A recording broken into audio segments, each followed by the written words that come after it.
Hello and welcome to a new episode of the Game Informer Show. I'm Ben Hansen, joined by Elise Favis. Hi. And JV Gwaltney. Hi, guys. This is the crew just to kick this show off, but we have a sprawling, huge episode of the Game Informer Show. Like the last 3 weeks have been huge just because of Spider-Man and the Game Club, which went on for so long and it was so much fun. Thank you for everybody that wrote in and played along with us. But this episode, we have a ton of games to talk about. So you're just saying that Elise and I are like the appetizer. Yeah, but Okay. it's going to be like a long, good appetizer. All like an right. appetizer with like 4 waves, just more cream cheese wontons than you can ever possibly eat. That's what we're looking for here. Because we're talking about 3 cover stories, technically, on this episode of the Game Informer Show, if you think about it. Because right off the bat, talking about Dreams, Oh, our new I get cover what you're story. saying. You mean Yes. like past ones too? Yeah, Yeah. technically, right? So we're talking about Media Molecules Dreams. The creators of Little Big Planet are creating a new game that is batshit insane. How would you guys... No, that's pretty accurate. Okay, We can all talk right. about why in a few minutes. Yeah. but Yes, we'll explain it in great detail. Then after that, we have to talk about this Harry Potter thing because a game was leaked this week. You know, don't know for sure if it's real, but looking pretty looks- accurate. It's pretty. Awesome. It's got to be real. Yeah, it seems. I would bet money that it's real. I would bet my life that it's real. Anyways, also remember to be called Harry Potter Magic Awakened, but it's a Harry Potter open world-ish RPG, and you guys are experts on all things open world and all things Harry Potter, so let's talk about it. And then continuing on, Assassin's Creed Odyssey, maybe a little bit about Red Dead Redemption 2, Mega Man 11's in there. I want to talk about Astro on PlayStation VR, which I'm red hot on.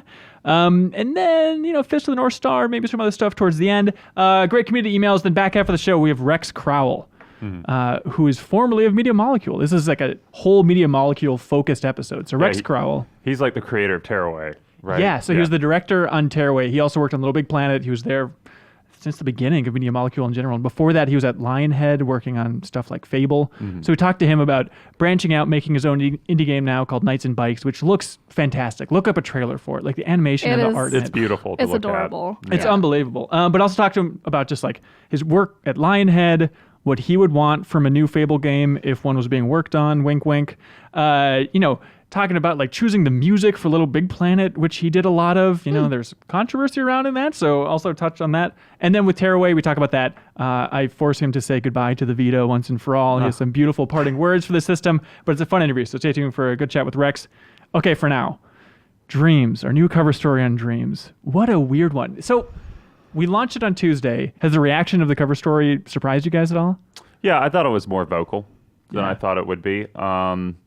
You know, it's definitely a niche sort of thing. It feels like to me, like I walked away from that cover story going, okay, this is a game that is going to be for not a general audience. You know, no matter how much they want it to be and whatever, you know, accommodations they're making for that, I don't think that's going to happen.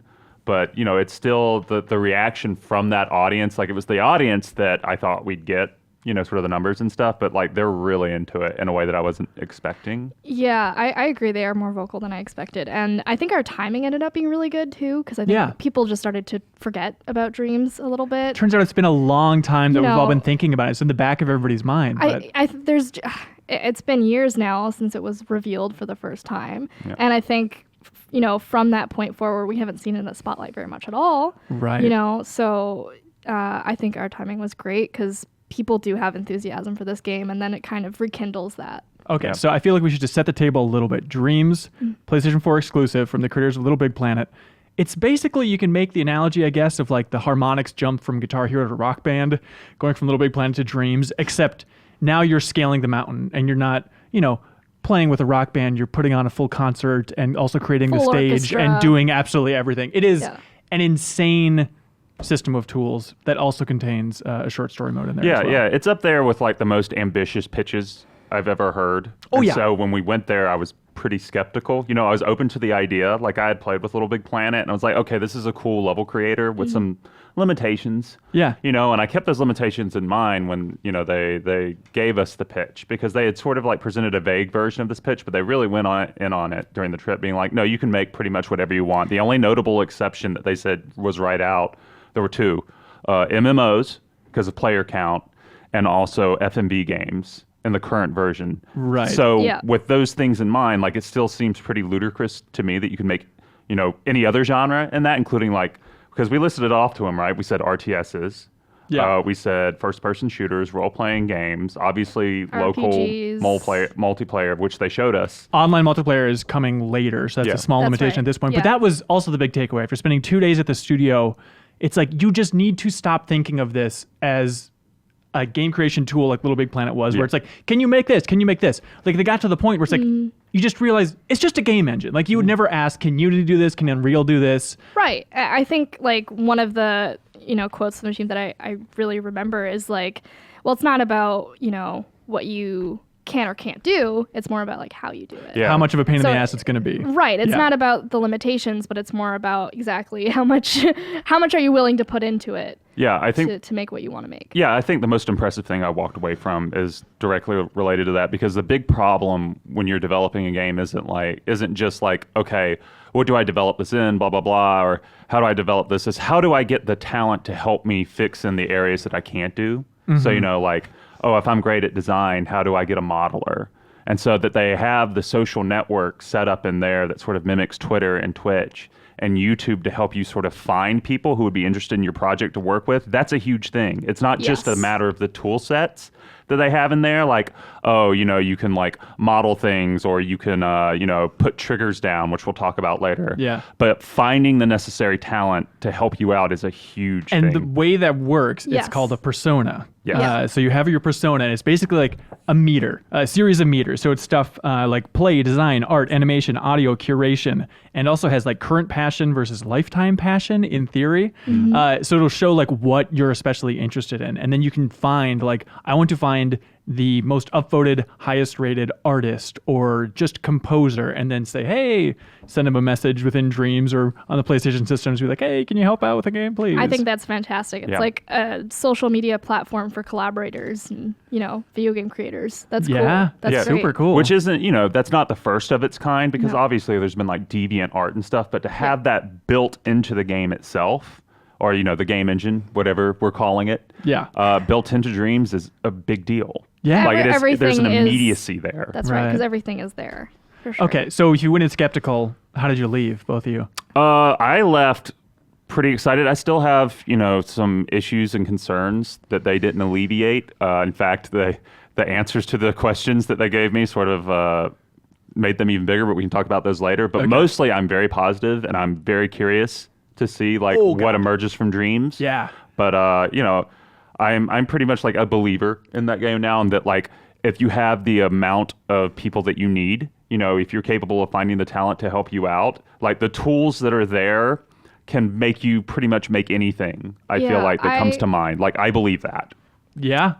I think I came out excited. I came out excited too, but I still feel like that is a very difficult game to market and to tell your audience exactly what this is. It's just so a game difficult. engine, everybody. Just think of it as a game. It is secretly Sony's backdoor game engine. Media Molecule pushes the fact that it is a game. Right. It's not just a game engine. It is a game for people who are not designers too, right? Because they kept talking about how their format is comparable to YouTube and how you can surf, through Dreams and play these different creations as much as you want. Right. I think the YouTube analogy was great. That was like the smartest bit of messaging that they had. Yeah, as Mark Healy, the creative director, he said, look, you don't have to know how to make videos to enjoy YouTube. That's how we're framing Dreams. I think that's a great pitch. I think that can definitely help with like the marketing. Trying to explain. And it is overwhelming seeing the tools. Like at the end of the second day, Elise and I dove in finally for some hands-on time. We're like, all right, let's go. Let's get these tools rolling. Because on the flight over, I spent a majority of that flight over to England just thinking about like, should I make a JRPG? Should I make this type of game? Oh God, it was overreaching so much because I eventually got the controller and it was like I was holding a controller for the first time again of like, I don't know how to do it. It was really fun watching you guys. Oh my God. Jumping in without tutorial is nearly impossible. It is a major struggle. Yes. Yeah. I mean, I had a better part of an hour with the game, and with at least like the team there with me to kind of guide me through, I finally felt more at ease with the controls. Right. But I mean, I was nowhere like able to make any kind of Which feasible game. Concerning, but seeing them use the game at the same time, like that was a different story. It is definitely a case of when you're at a studio, it is the best case scenario, and seeing these people that have built these tools, been using the tools for 5 years or so at this point, it is humbling. It is amazing. It made me emotional seeing how fast they're doing stuff. And like watching that, I left saying, this is the most powerful creative tool I've ever seen in my life. Yeah. Like most powerful piece of software I've ever seen in my life. It's absolutely mind-boggling. And just to temper sort of like, oh, you're going to get lost in this and be confused Yes. and woefully stuff. Like they'd have a very interesting tutorial system where like, you can have the tutorial videos because it's very expansive, tutorial system or Yeah. extensive, but you can have them playing in the corner. Picture-in-picture style. Yeah, picture-in-picture style. So it's very helpful while you're building stuff, too, and getting used to those systems that it's right there. But even then, it's going to be hours and hours of those. Like, this is... Sure. Imagine... I don't know. I'm assuming the imp quests, like there are specific quests, that you do to progress and to get those different statistics that you were talking about earlier. Yes. And I'm sure that those two are tutorial-like as well. Yeah, the Persona system basically is gamifying this game engine, because I agree with Ben that this is essentially a game engine, but the game version of that is sort of, bragging rights to a degree, where that meter goes up in the various categories while you're accomplishing imp quest. So ImQuest, I one takeaway I had was leaving the studio thinking ImQuest is this game's secret weapon.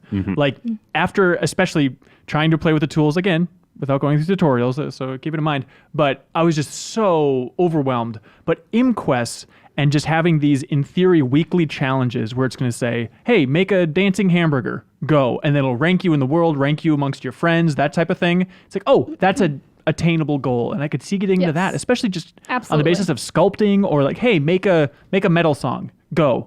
It's like that'll be so much fun to like compete with your friends and that stuff. And it's such a good gateway drug. Oh, definitely. Yeah. I think if they focus, like you said, on those specific sections like music or sculpting or whatever, then those could be really fun. Yeah, for sure. Okay, so there's also a campaign in the game. Yep. It's the campaign is very surreal. Like it concerns a down on his luck musician named Art. Molecule making a game about art, believe it or not. Yeah, and he plays what, the double bass? I don't know. Yeah, it's the double bass, right? Okay. I'm not sure. Yeah, I'm pretty sure it is. But anyway, so the story begins several years, I think, after he breaks up his band act with his friend / love interest, Layla. Yeah. And so he's having nightmares. His career's kind of gone lousy because he needs collaborators while Layla's career is shining, but she misses collaborating with him. So the whole story plays out in Art's sort of mind / dreamscape, where he's just going through all of these different stages trying to rekindle like sort of his collaborative spirit. And that takes on different like scenarios and even genres. So like the first one we saw it was a platforming section, and it starred Art's childhood toys. Yeah. A bear and a fox with an eye patch. And it plays sort of like Crash Bandicoot-y, Ratchet and Clanky in a pastel forest that looks beautiful. Yeah.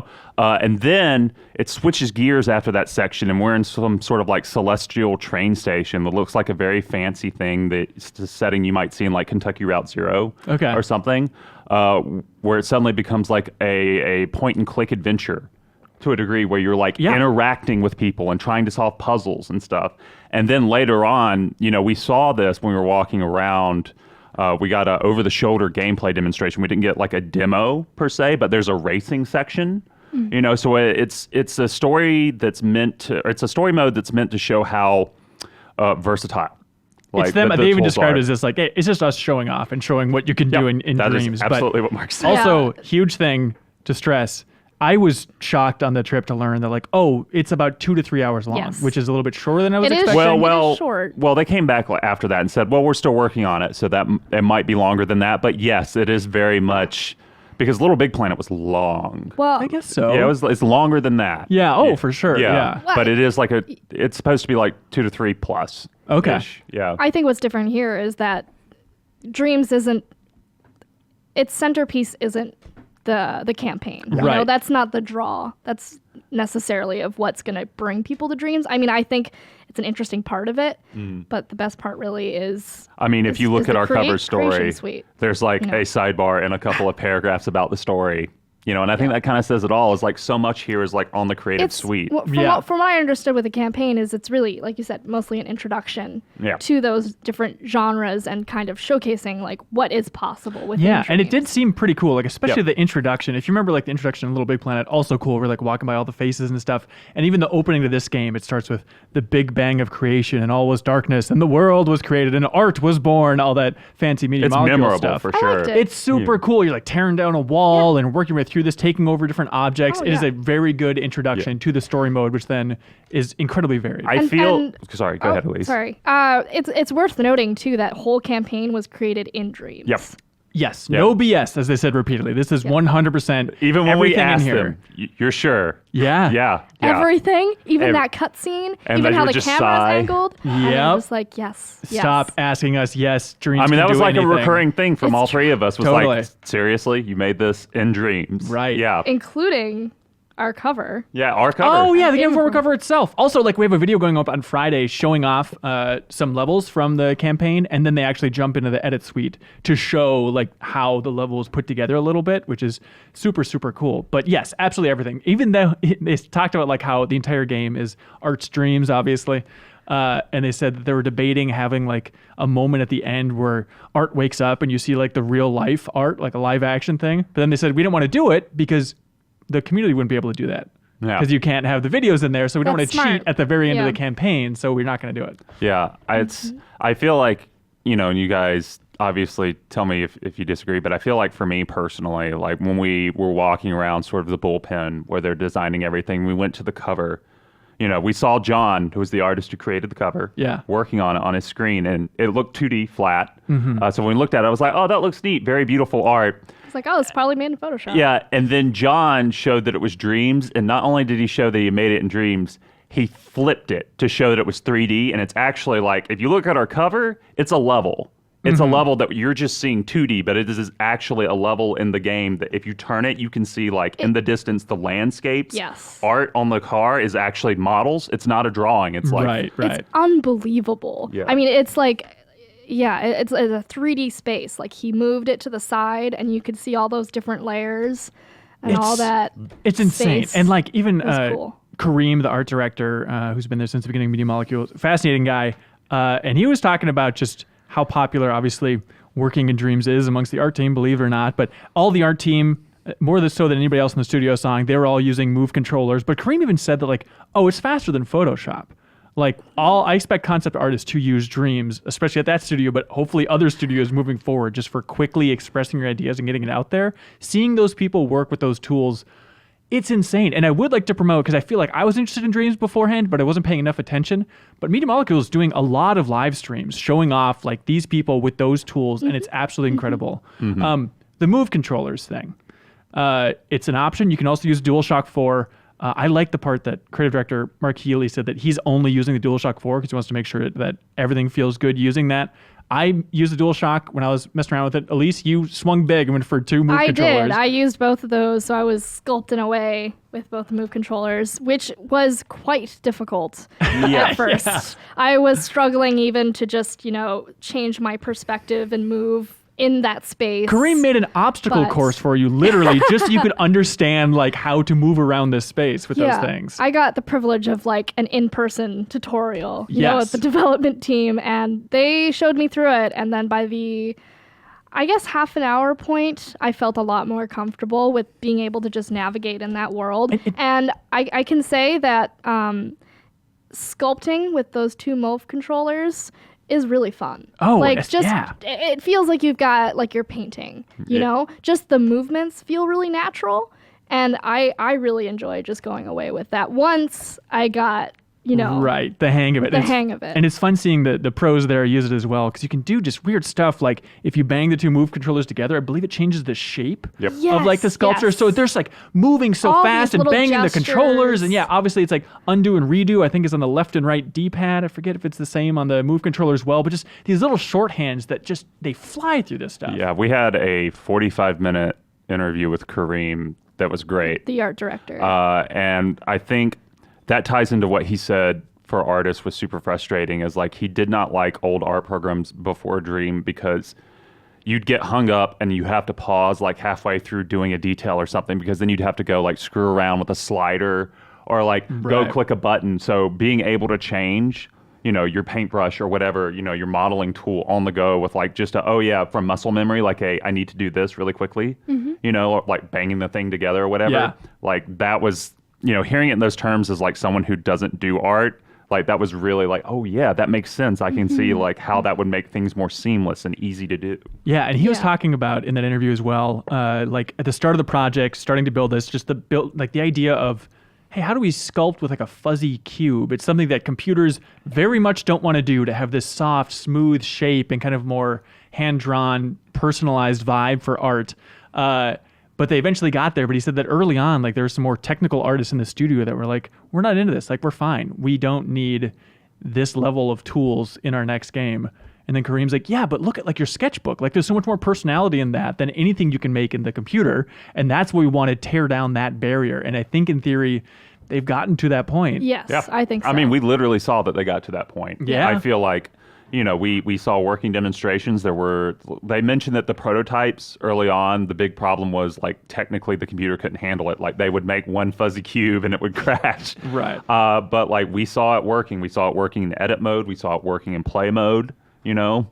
To me, like they got it. I also loved in that Kareem interview, there's a very fun moment where he's just, Kareem was talking about different games you can make, all this stuff, how he wants it to expand even beyond games, different functions and stuff.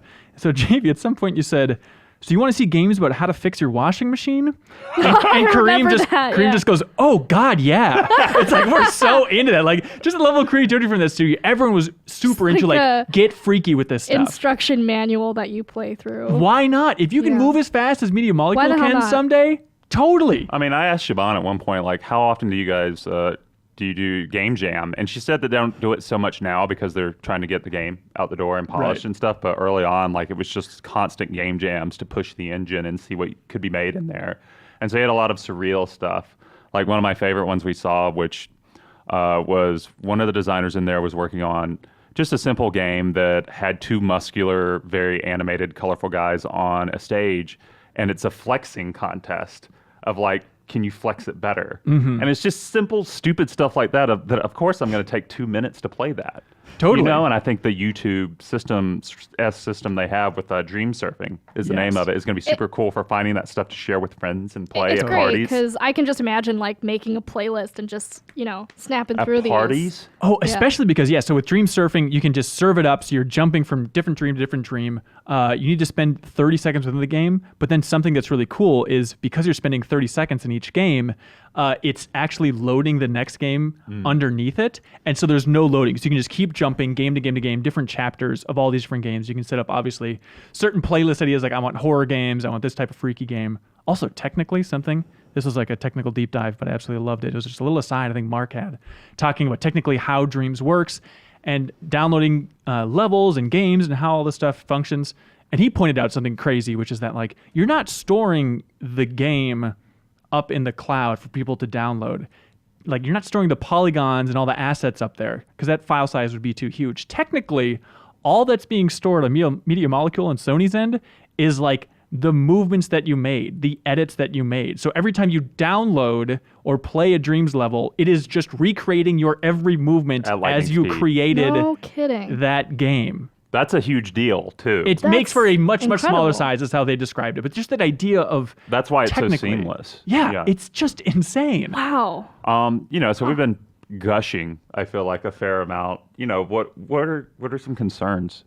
It is just the fact that I love Little Big Planet. Like the last paper I wrote in college was about Little Big Planet. I just love Little Big Planet. And then after this cover story trip, I went back and I was like, what did I make in Little Big Planet? And I went back and looked. I made one building.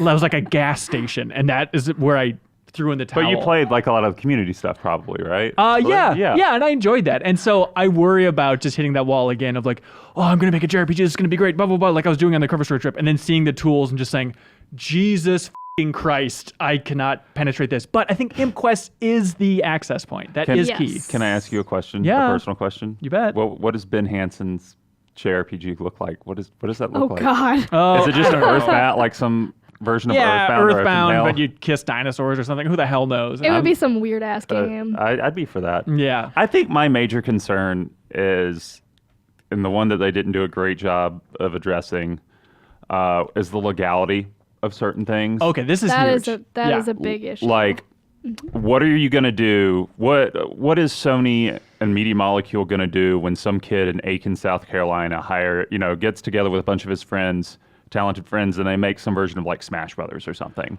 Well, as they said, they're like, it's the same moderation system on Sony's end that Little Big Planet had. And that definitely would happen a fair amount with Little Big Planet, but it wasn't unreasonable. They would take stuff down, and also it's like, hey, if you want to make that, go for it. Don't upload it. It's all yours, baby. But like at the end of the day, though, my main concern is because I understand, the sort of precedent here is like, oh, there are a bunch of fan creations that get made in Unity, that get made in Unreal Engine, I don't know how many times we've posted a story about someone making Metal Gear Solid or trying to make Metal Gear Solid in Unreal 4 and Konami like killing them.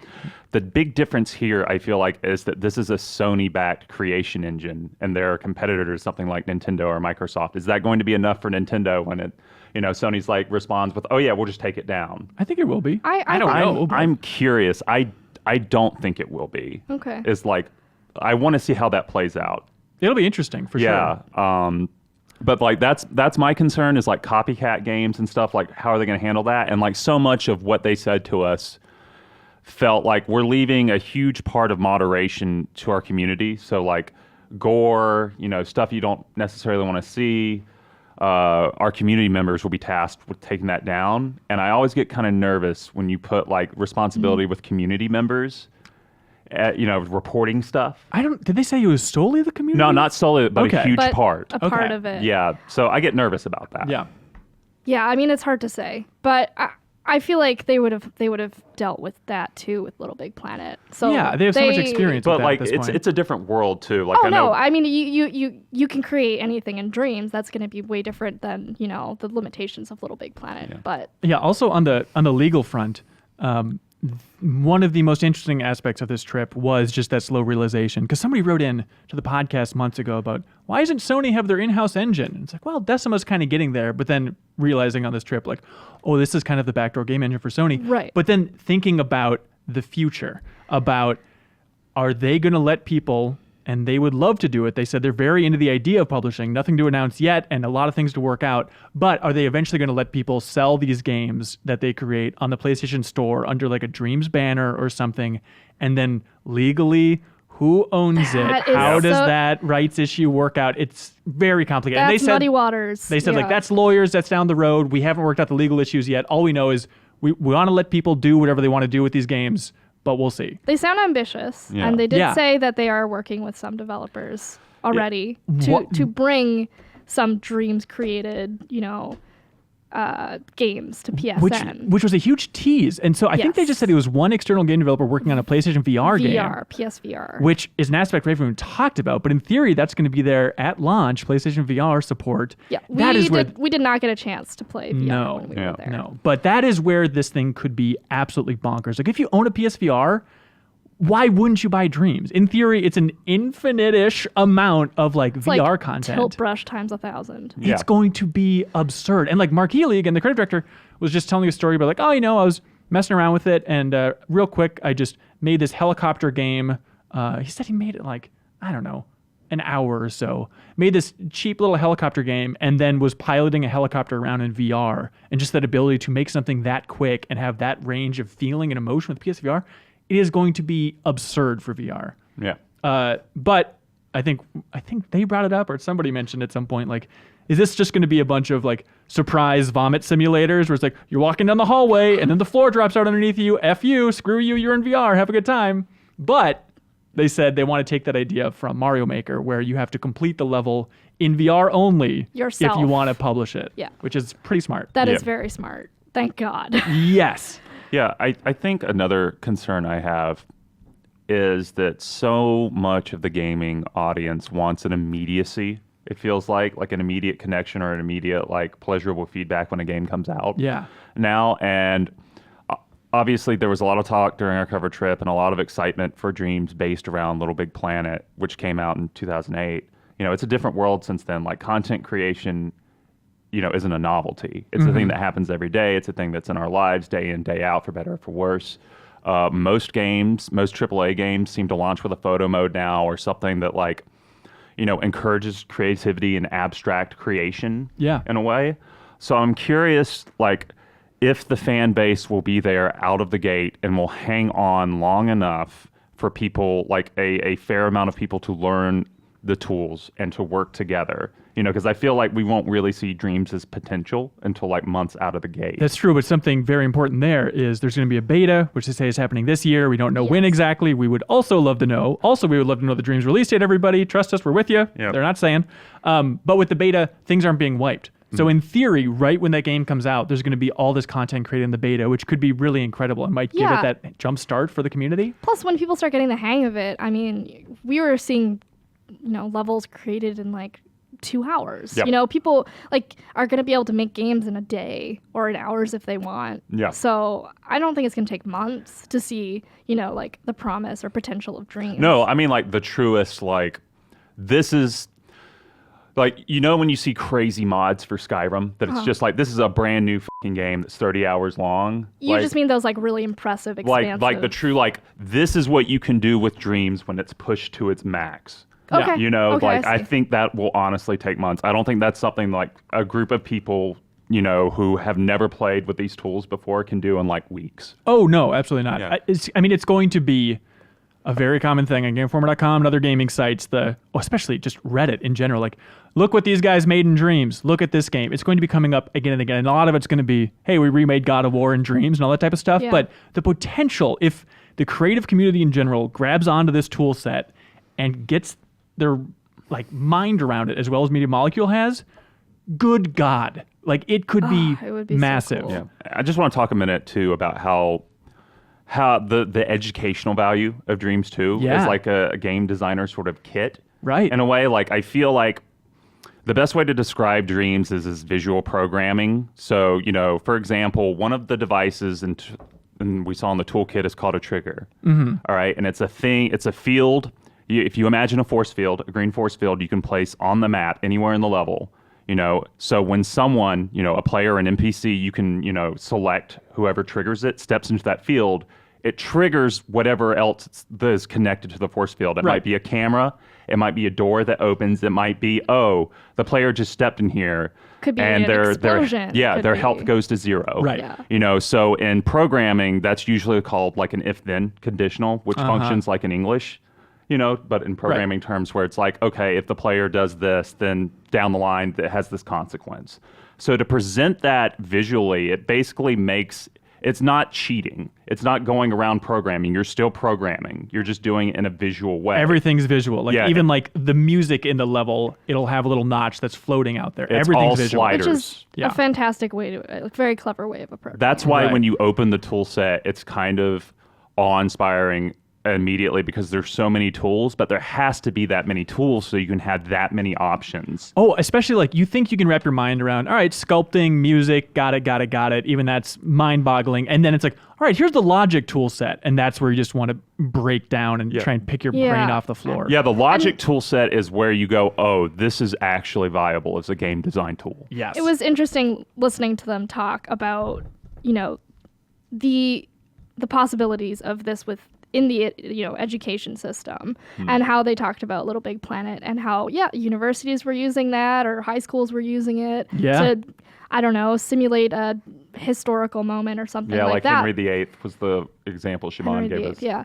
And I think Dreams takes that a step further, like you're saying, where you're not you're not only just like simulating these worlds or whatever, you're simulating game design. Yeah. You are learning how to program. It's just not in a new way. That could be a fantastic tool, especially if they for put game it on design schools. Yeah.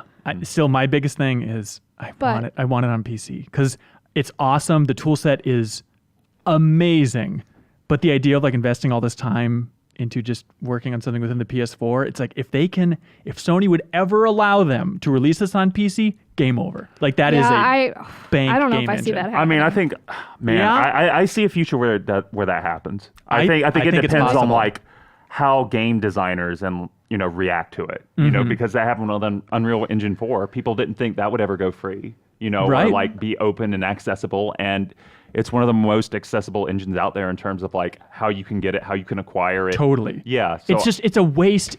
This team has been creating this insane tool set over there in England for so many years now.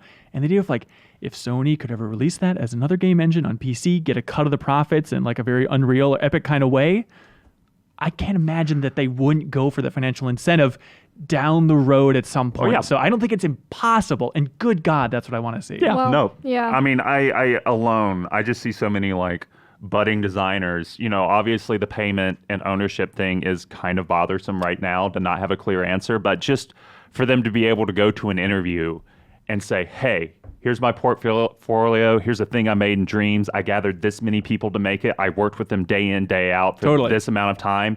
Play this. That is huge. That would be great. This is one of the most exciting and strangest cover stories I think we've ever done. It actually, during the demos, I was like, what is this? This reminded me of. Then I remembered back in 2012 on the Gears of War Judgment cover story trip, we were in Epic, and it was before they had launched Unreal Engine 4. And we did this series of videos where it's like Cliffy B walking us through the Kismet tools in Unreal Engine 4, but look how easy this is.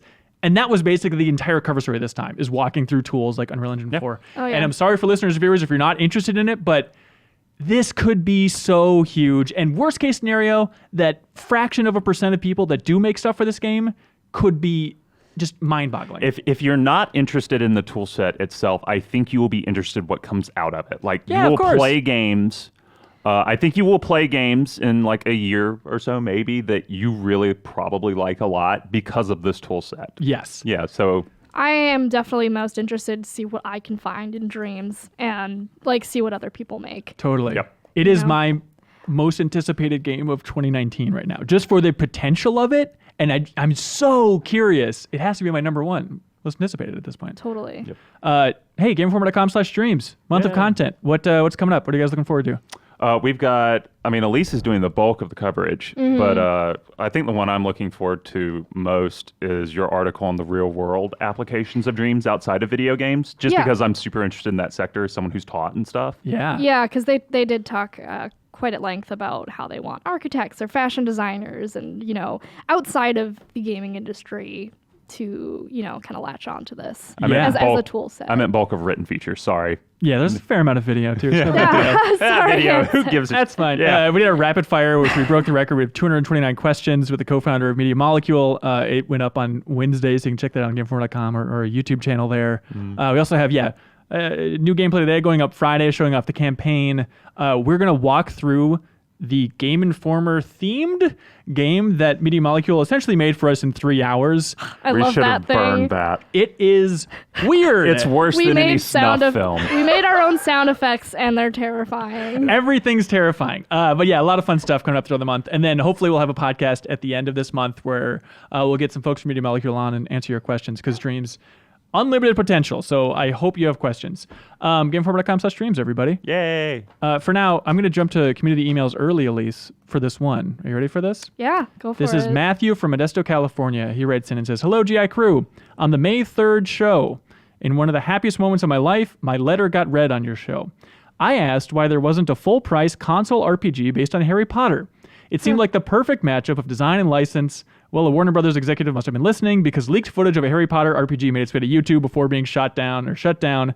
Now, if it's real, I'm not saying my letter or Elise's enthusiasm made a reality, but I'm not saying it didn't either. However, if I truly have magic powers and can bring games into being by writing into your show, I shall leave you with this: Portal 3. Thank you, Matthew. Okay, so this week, Harry Potter.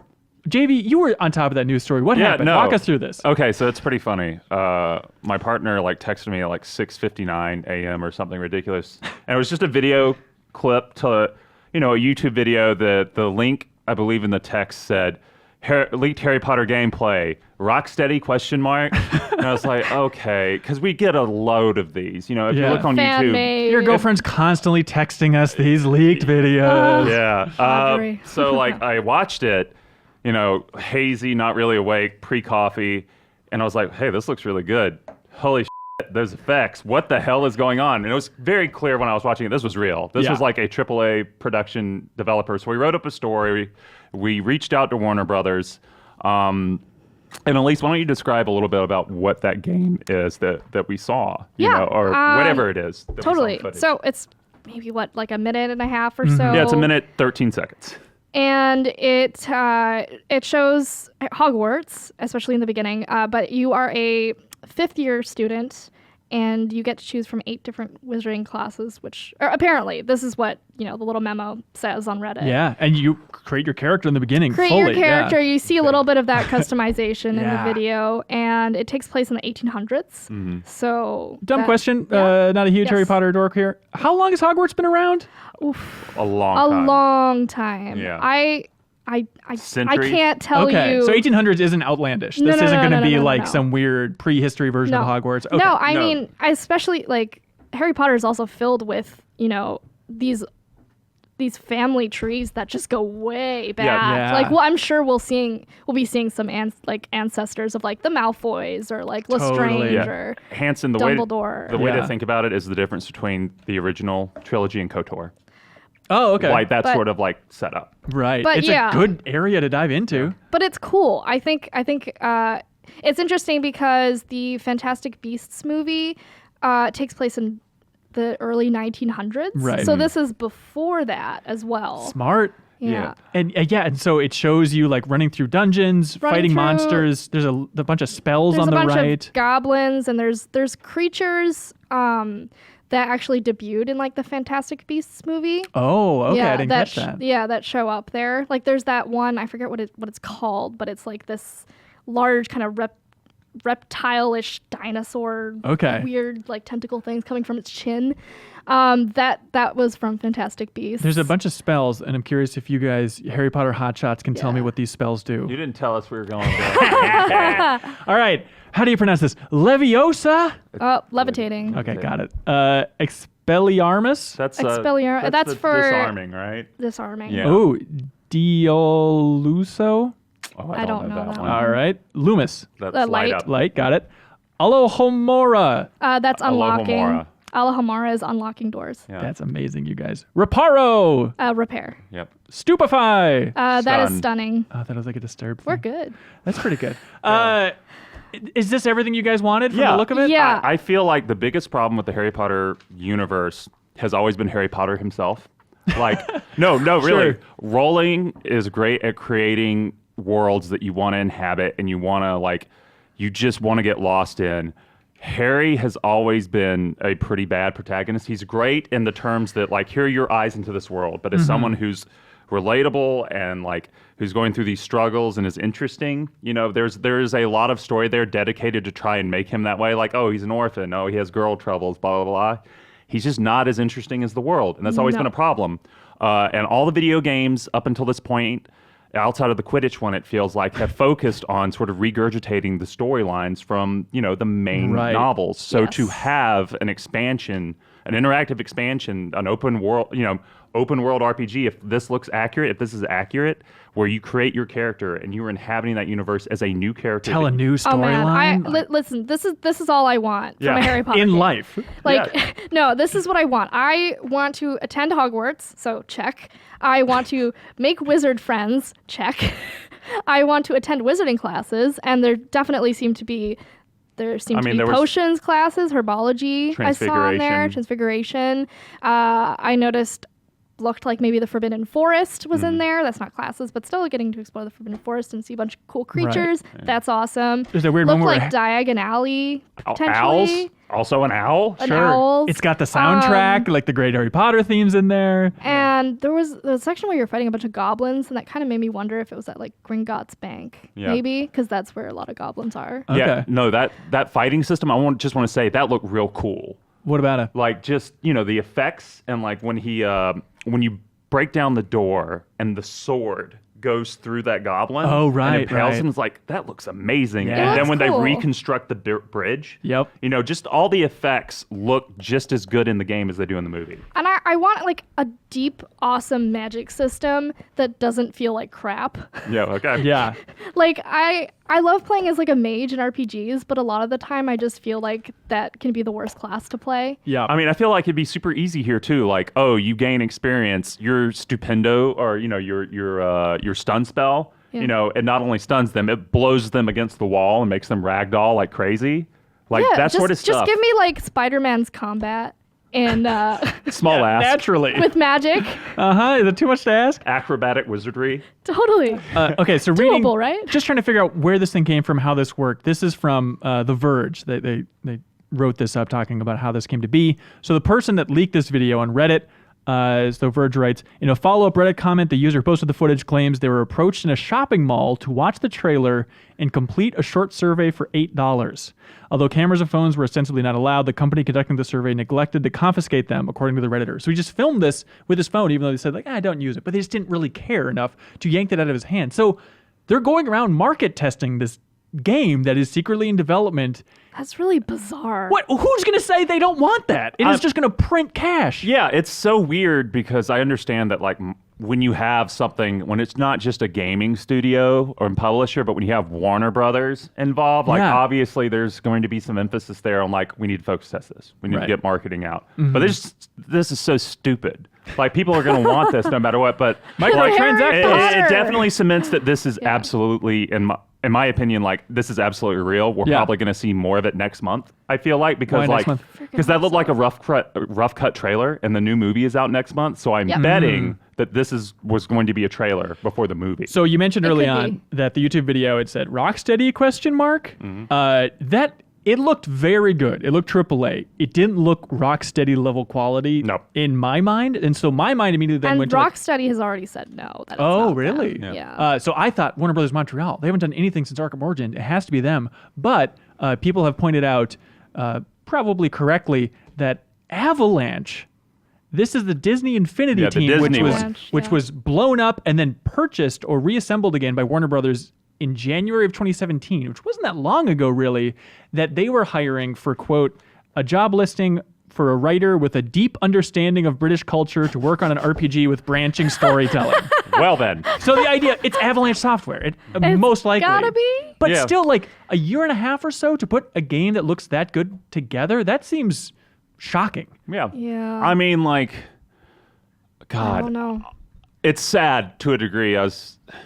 Like all Harry Potter fans want, I say this is as all Harry Potter fans. Yeah, as all the collective is like, I think we just want a fucking competent Harry Potter game. Yes. Like, because like all of them, except for the Quidditch game, are either mediocre or just bad. I've played several of the Harry Potter games. I enjoyed the Philosopher's Stone and the Chamber of Secrets back in the day, even though it was a bunch of bad 3D platforming around.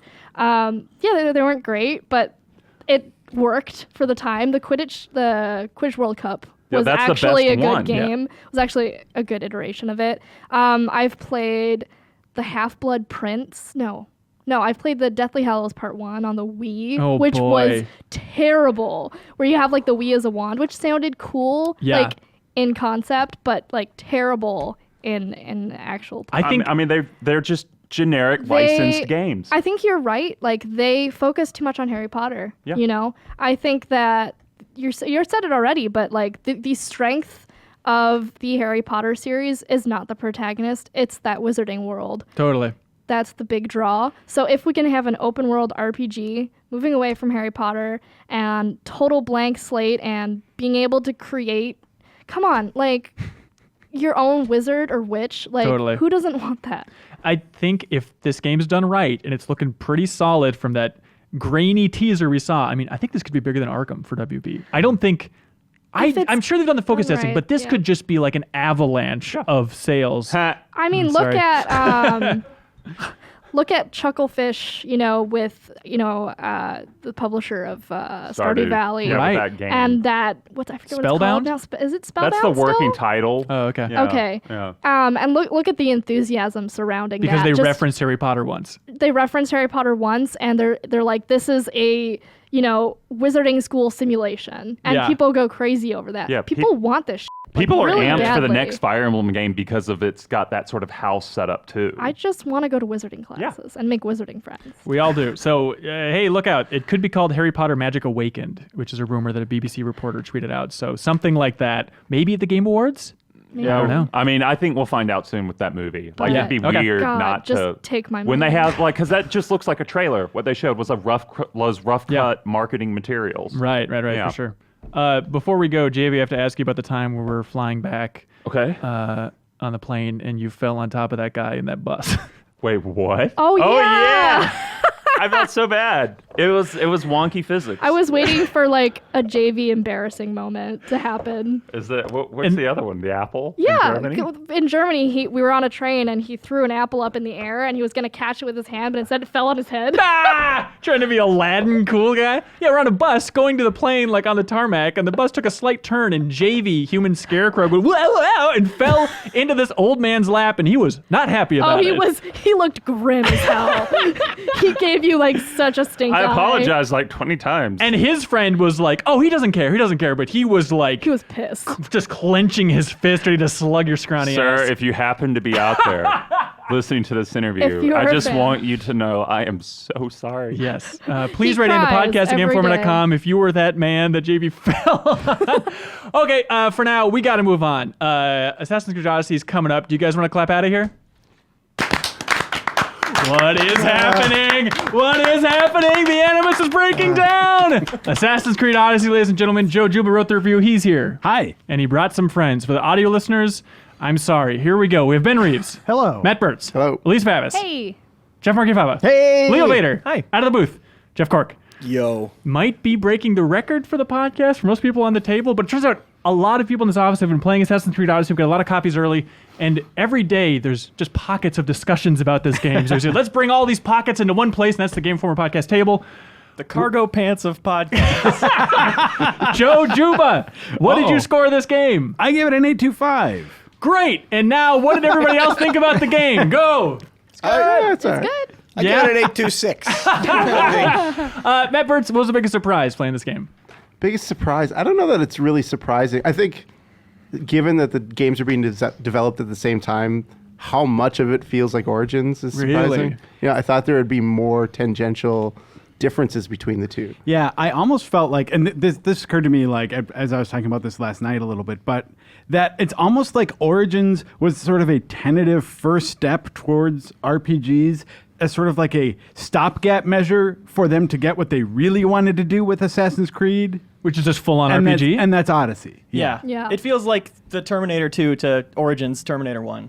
And that means it's like 5 times as good? Yes. Yes, it does. Leo, you're the most red hot on this game at the table. Is think that he fair to is. say? Yeah. That sounds right. I mean, Leo Yeah, was I'm very in love saying with it's like a Game of the Year contender for you, right? Easily right now. Yeah. Oh. Like, more cow. games I'm excited for are coming down the line, but right now, nothing has come close. Jeff, is he insane?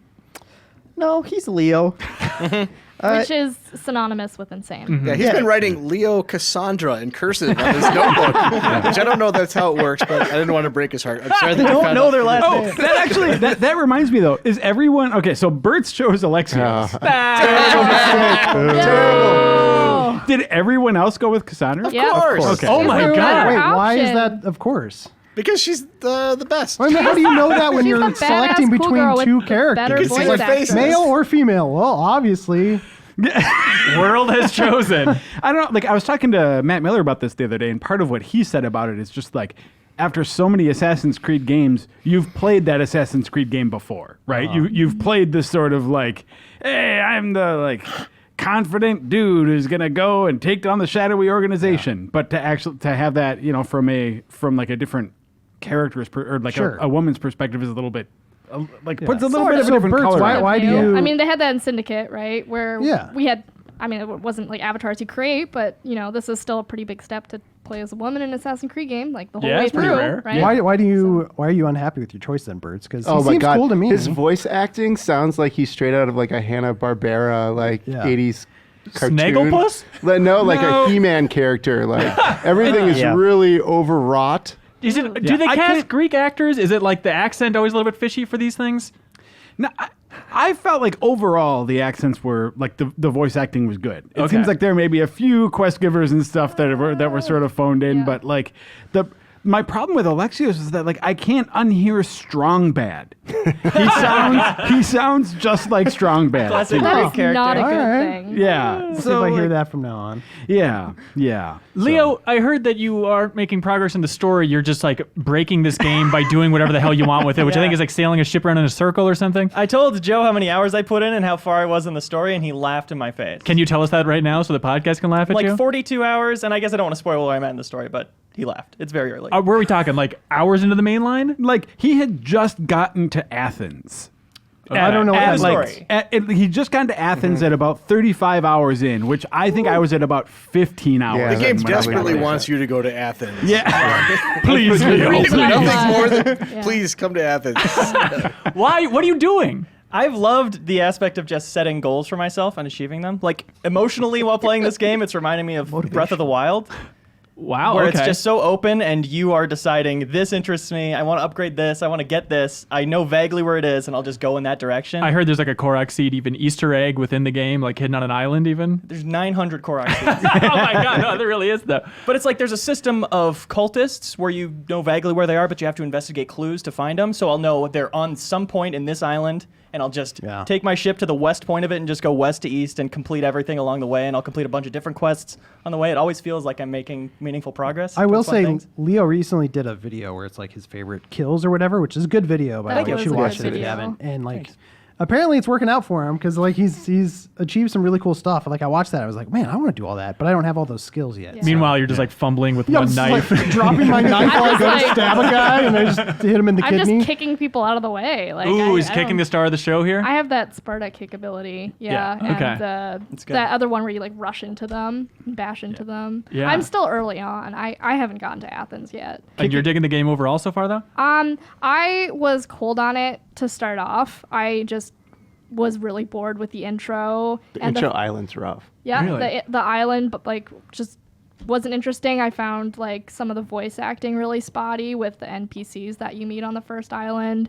And once I got off of that and like had the boat and all of this other stuff opened up, I started to really dig it. You can spend too much time on that intro island. You kind of have to make the decision to leave when there's still stuff to do on it. I mean, Leave the hinterlands, everybody. Yeah. No, seriously, I swear, I think I was at about the 5-hour mark on that game before I got the splash screen. Before I got like Ubisoft presents Yep. Assassin's Creed Oh Odyssey. my gosh, yeah, like 5 hours. I'm like, Yeah. woof, about time. Leo hasn't seen it yet. And the weird, like, there's so many similar objectives on that first island. There's like 3 alpha wolves to kill that are like the question marks, wolf dens. It's like, why are there so many wolf dens in your opening area? God, Yeah. Some of those side quests are just like they're just purely for grinding, which kind of bothers me, to be honest. Like Yeah. just the amount of grinding that I'm already noticing that you have to do just to progress in the main storyline. Well, and when you start too, it gives you a long list of kind of grindy quests that you do throughout the entire game, pretty much, right?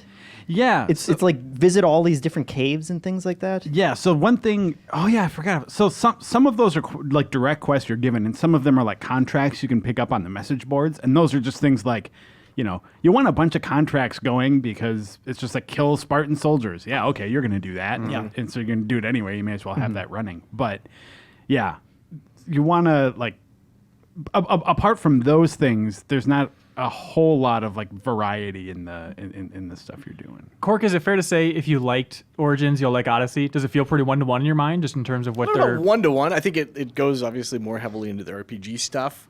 I think the setting is more interesting. As much as I liked Egypt, I think that ancient Greece is freaking beautiful. Totally. And, It is. like, more varied too. it's more varied too. But Really? you Because couldn't I get- thought Egypt was pretty varied, and I haven't seen the same level of like variety yet in just like How much background. have you played? 7 hours. All right, take a seat. Yeah. Okay.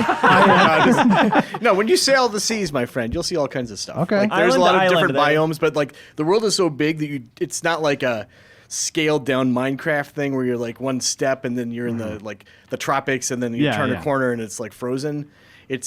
It's so big that you might not appreciate the diversity. Okay. At No, first. I'm. That's good to hear. Yeah. I'm winning a volcano. I want to rain on Leo's parade on something that he said a little bit earlier. Yeah, because because he's been talking. He talked about like, hey, it's so fun to like get distracted. Like, oh, I want to go hunt down all these cultists. So then you can go do that. And like I feel like in previous Assassin's Creed games, that was a lot easier. You could be like, hey, I want to like be really into like the takeover, the city takeover, and then you can just go on a tear and like do a bunch of viewpoints, take over a bunch of towers or whatever. You're really throttled in your ability to do that in Odyssey because of the way the levels work and the level gating stuff is that it is totally possible to be like, I want to do some cultists, and you go and you look at the screen and the only ones that are available to you are like 10 levels higher than you. Like they're just not things you can reasonably go and do. So it's like That was a problem in Origins too. yeah. So like that sort of level gating problem from Origins carries over in a few different ways into Odyssey, and for me, like that's what got frustrating about the cultist thing is like I was really interested in that and really wanted to pursue that, and just hit this wall where it was like I was just not able to do more of the stuff that like was really interesting me. Sure. Yeah, I've been doing just so much side content along the way. I haven't really run into that personally, but it feels like you kind of can get bottlenecked like that if you're not enjoying the combat as much as. So are you just like going to message boards a lot and just doing a lot of those contracts and Contracts for sure. I don't take those small quests anymore. Like the onus is very much on the player to realize what they like and don't like and not do the stuff they don't like, because there are way more quests in this game than there are good quests. there seems to be a lot of filler. Yeah, definitely. Just but for grinding. It's for what I like to do. It's mostly like completing locations, flying above it, seeing there's treasure here, burn these war supplies, kill this pole mark, and checking those boxes. You get like huge XP rewards for doing it. And none of it would work if the combat wasn't super fun, but I am in love with the combat. And every encounter feels very different to me. And it seems especially fantastical. There's like ghost arrows and all this crazy stuff. Is it like upping that in terms of where Assassin's Creed's gone in the past? Yeah, I mean, it's definitely more fantastical. I think it requires a higher level of sort of like suspension of disbelief, right? But like at the same time, the series has always required a bit of that. Like we were all totally cool with you jumping from like a church into a little pile of hay, and it's like, oh no, that's fine. But when they remove fall damage at level 20, everyone's like, boo, fall damage. That's not realistic. This isn't history. Yeah. So like it makes some of that stuff a little more overt. Like, no fall damage, and the stuff you're doing is, sort of more apparently fantastical. But they did the same thing I feel like they were good at doing, because it's some of the same people behind like Syndicate or even Saints Row the Third, right? Yeah. Oh, really? And the creative director. Yeah. Oh, crazy. Yeah. And like it seems like they did a good job of sort of looking at the experience and sort of sussing out like, or balancing rather, like, is this realistic and is this like fun? So there's fart jars in this game? Is that what you're trying to tell me? fart I Do you see. turn into a toilet at some point in this game? Because I'm in. I'm in all the way. ancient Greece toilet? I don't want to just monologue here, but that actually ties into Or spoil anything? that's I don't want to spoil the huge toilet flashback. Okay. But like that, like one of the reasons Saints Row the Third is such an amazing game. Okay.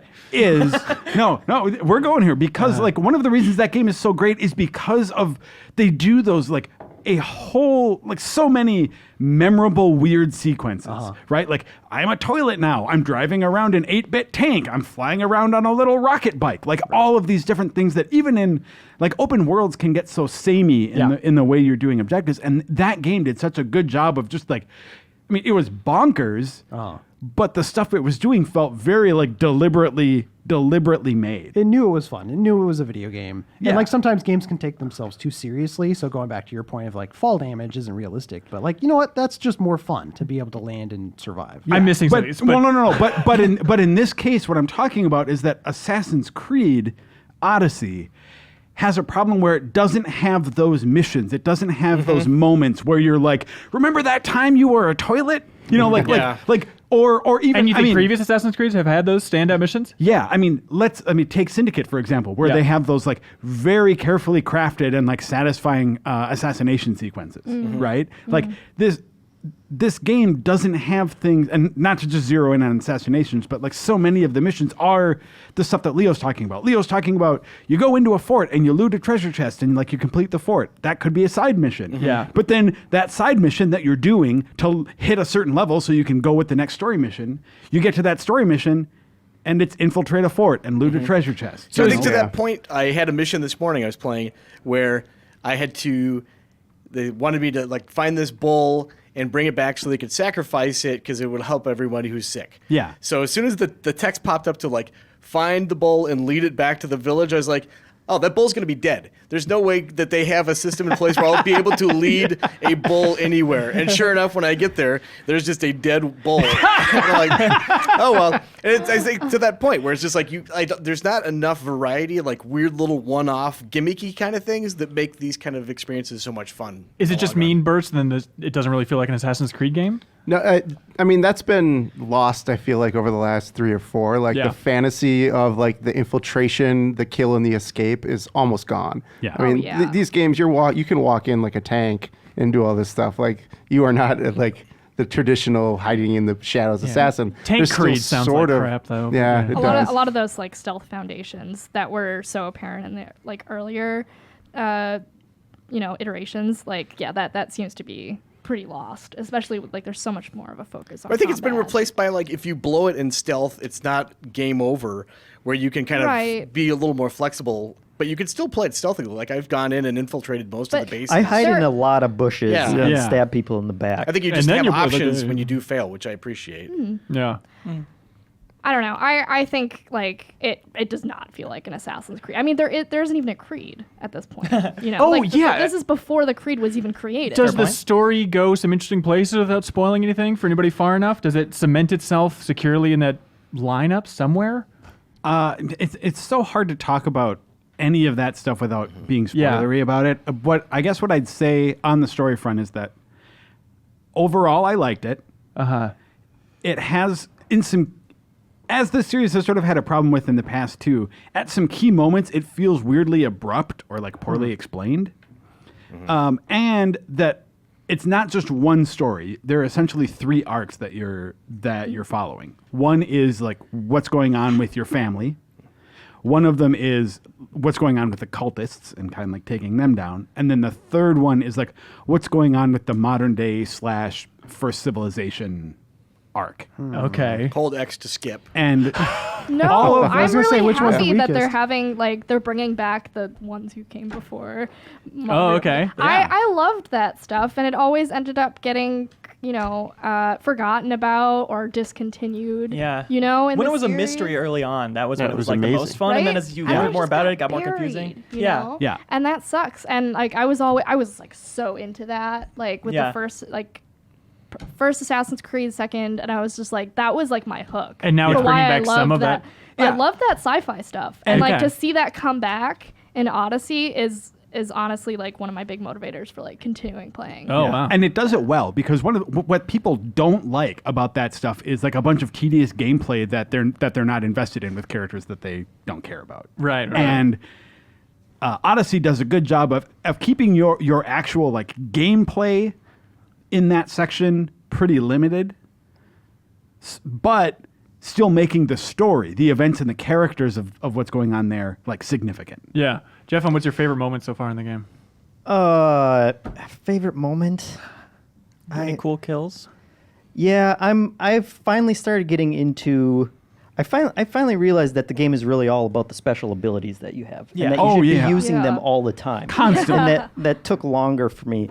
I'm not sure that anything has particularly stood out. I got some olive oil for an orgy. That's like the biggest standout moment. My stand-up moment is like an old man paying me to have sex with his wife. I always thought that would be a Rockstar game for some reason, not a Ubisoft game where that happened. Speaking of, beautiful. I have a question about romances. It's not romance; it's casual encounter. That's what I'm noticing though. Like so far, I'm 7-8 hours in, and I've slept with 2 people, and it doesn't seem to really matter. I can just go around Greece like. No, you like Geralt Sleeping from with Witcher seems people? like Shakespeare compared So to Really? are there actual like established? No. So there's none of that. It's just sort of you run just into a person, flirt it's like, all right. awkwardly, very awkwardly, Yeah. with people. That's all it ever is like at least from what I found, there's no romance. Like it's not like a BioWare game where you have like a romantic interest that you pursue, and that there doesn't feel like there's any like foundation of relationship. It's always just like you do quests for a bunch of people, and you have sex with some of them if you want so- to after some awkward flirting. You can even do it before you have some shady information on them or something. Yeah. You can be Yeah. like, "Well, I'm gonna bust you on this, but before we do that, And it's just the pillow talk, like, you're screwed. You're going to jail, buddy. Like Screwed twice. outside of it being kind of funny, I mean, I just don't understand why that's even in there. No. It's a good bullet point. It's an RPG. You have to F an RPG these days. I think that's how Thirsty that nerds. works. That's it, I guess. Thirsty nerds. That's it. Yeah. Thirsty nerds. And like some of them, like after you sleep with them, some of them join your crew. That I've And done, yeah. you can like set them as lieutenants, and then you sort of wonder like, You never talk to them again. yeah, exactly. I was like, okay, well now I've like established a relationship with like one of the first ones available is a woman named Odessa. She was That's cool. that you can sleep with her, and I put her on as a lieutenant on my ship, and I was like, I can't wait to like see where this goes. And like, there's literally not even an option to like talk or have conversations with them anymore. Like they're just it's Yeah. like transaction sucks. completed. Here, go into my bank account That / ship. I was Yeah. wondering if, like, you add all these people to your crew who you've slept with. Like, are they going to start talking on your ship and be like, 1 minute you screwed the captain too? Like, No. what's going on here? And then you go back to your ship. They're just riding. Get Yeah, him! like, He's get left off all of of it. us. Is there an What's the option to play? add these people to your ship without sleeping with them? Because I think I met Odessa and that never. You don't have to. No, you can Or add you can still people. add them to your ship. Yeah, Yeah. you can overall be friends with somebody, which will let you bring them onto your ship. You can be friends with somebody without sleeping with them. in games. Oh, okay. Revolutionary. Yeah, it's a See, another way it's not realistic. But if you want Yeah. the payoff of awkward flirting and then fading to black Yep. and then fading back and whoa, that was a lot of armor steamy adjusting, thing. implying I have just finished putting Yeah. my clothes back It on. feels like it should just Yeah. have like scene missing, an interstitial something. Emotions vacant. Yeah, so Yeah. like, God, we got all this face stabbing, and it's already a hard M. We can't push the boundaries any further. Maybe show part of a back. No, just fade out entirely. Anything else you want to talk about? Anything else that stands out about the game? Yeah, Chris? Joe and I, we were griping about the boats. And I Oh. think the naval aspect of it, it feels like from the beginning the message was like, you don't have to do it if you don't want to do it. And it's so underdeveloped that I can't understand a person who does want to do it because it just is, it's a means to an end, that end being getting to a different place, but it is not fun. Yeah. It's almost like the way I was thinking about it. I put Black Flag in and like played a little Black Flag this last weekend just to like compare. And what I immediately remembered about Black Flag is that sense of like, okay, I want to go to this island, but your path to that island is always a zigzag because you're always distracted or pulled off the path by these things you want to do, other objectives and resources and upgrades and all these sorts of things. And like Odyssey doesn't have those incentives off the beaten path. It's like you can stop on an island, but if you stop on an island, you know that you're just gonna like open this box of quests that's just gonna like unfurl in a bunch of objectives that you've already done before. Interesting. Okay. So it's like I'm not enticed to stop on a new island because it's like I don't have 3 hours to sit and do something totally different. Yeah, you're not Leo Vader here. Yeah. Whereas like in Black Flag, it'd be a quick like 5-minute jaunt. I'm gonna kill some animals and like loot some chests on this island and be back on my way. yeah. Well, I wonder too if they got Skull and Bones coming down the pipe. If it's like, we want people to go to that for their ship combat, so we need to like strip this one down a little Guys, bit. this is too fun. Can you take out the fun Well, parts? that's why I'm We've wondering. got it. Or And they don't don't dibs need on to fun. worry Don't you about think it too they'd want much. to like have it the other way around, where it's just like, wow, look how fun naval combat is in this new Assassin's Creed game. Right. Then it's going to be even better in Skull and Bones. Yeah. Like, It's not that why it would isn't you- fun. It's just very simple, and it's like after you see like the first encounter you have with pirates, and you've experienced virtually everything there is to. Like eventually, you can set your arrows and javelins on fire, but I mean, like the basics are there Okay. from the beginning. It doesn't seem like there's any growth. Like recruiting the mercenaries is just like, all right, I'm doing like 5% additional fire damage. You know, that's a number. And there are upgrades to everything. Yeah. Like, there's some stuff there. It's not like Yeah, you can upgrade your ship, but a lot of that stuff just sort of like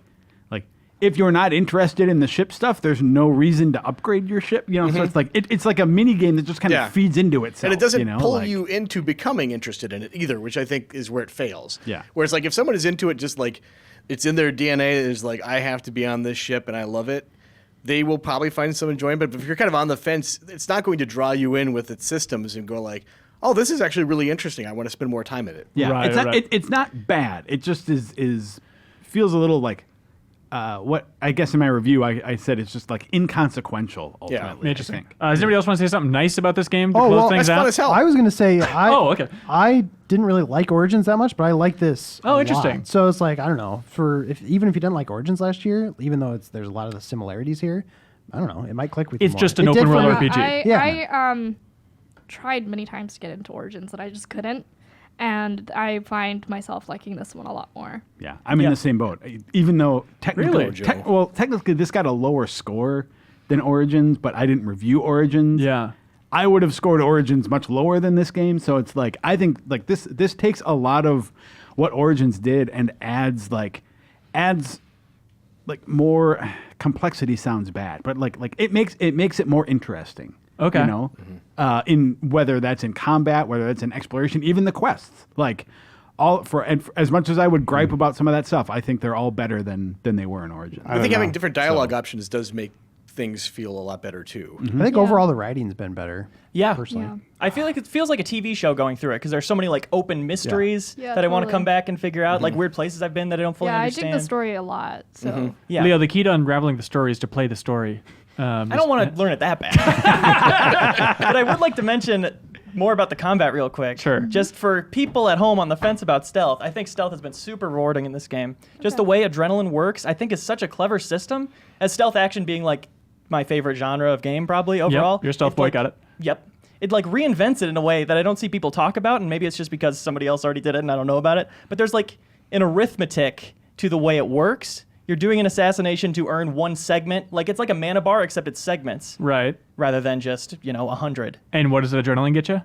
Special abilities. Okay. So you can assassinate one person to get a bar, use that bar to kill somebody from long range with a special arrow shot, and it keeps you thinking. That's why I've liked the combat and why I've liked doing every little side place, is because it's always a puzzle when I'm trying to stay stealthy. Huh. And the stealth isn't just I'm going to hide in a bush, I'm going to stab this guy in the back, and then I'm going to hide in another bush. It is, I have a 15-second window. How many people can I take down? Can I get them all before one of them is alerted to me? Yeah. And so it's a little more active than just a, kind of Hitman style assassin. It's feels really like Ghost Recon. Yeah. Like honestly, like the way that all those little fortress puzzles are, that's exactly how the Ghost Recon franchise has been for, the last decade. And explains it. and it's fun. And they mix them up in interesting ways. Yeah, because it's not like the stealth doesn't feel like your only option is like staying on the outskirts and whistling to lure people into bushes. You can there's a lot of hiding in plain sight of so one of my favorite tricks is like the rush assassination ability. Yeah. Which is like a ranged assassinate, and my go-to on that is to you invest in the ability that as soon as you're spotted, it slows time for 5 seconds or something. So then you're sneaking around, and as soon as you're spotted, you get this little grace period that you can turn around and use your rush assassinate to, from just about any distance, at least the distance you can be spotted at, throw your spear and take out the person that just saw you. But then that triggers a chain that you can then you can throw your spear without using any more adrenaline and without getting spotted to 3 additional guys who might be standing around. So you can just clear a whole section of a fort if you mess up. Yeah. So When I first started, I very much was just sticking on the outskirts and taking people off one at a time, and it was boring. and then as I played and screwed up a little, I realized it's a lot more forgiving and that you should be a lot more active as you're doing it. Yeah, I'll reiterate, if there's something you don't like in this game, you have to decide not to do it.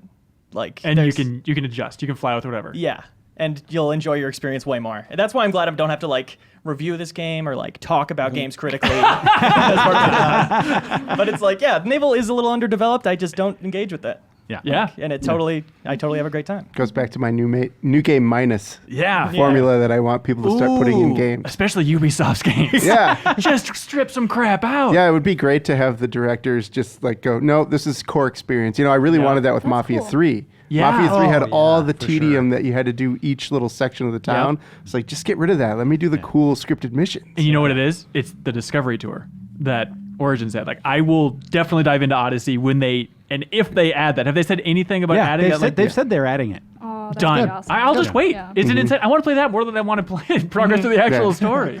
Walk through the environments. Look at that art. Is anyone playing in the exploration mode? Yeah. Yes. For a while. Okay. What does that mean? That you don't have the markers and stuff, so you have to cool. find things on your own. Awesome. I recommend doing exploration mode and turning tips and messages off after a while, because otherwise it reminds you that you're near something and it tells you to summon Icarus every time, which kind of takes away from it. It becomes it's still basically getting marked automatically. I'm just moving the right thumbstick around. But if you turn off that message, then you can spend a lot more time actually observing the environment. And then if you really need Icarus, you can do Yeah. it. That's helped my experience a lot. So yeah, tips and messages in the HUD. Great. I can see how someone would find that more immersive. To me, it just made it it just makes it a bigger hassle and take longer to get to the stuff you want to do. Joe printed out a map of the shrines in Breath of the Wild. That's all you need to know about Joe Juba's gaming habits. It's true. It's true. All right. Go I was ahead. just gonna say, like, as someone who gets disoriented in real life and in video games, that does not seem like a good option. No, for me. yeah, that's very fair. Tough Yeah. deal. I like the option. You can do it or not. I mean, Yeah. it's cool. Yeah, sure. Review on the site, Joe Juba. Yes. 825. Check it out if you want to learn more. We also did a live stream, new gameplay today, 2 hours. Check it out. For now, and we cannot F this up. Everybody needs to clap at the exact same time so we can Oh, clear God. this room. Ready? Are you going to count us off or what? I can't count. I will interrupt to clap. This season Are we gonna go? 10, Let's go and go. 9. What? No. 20. Take off. Bye.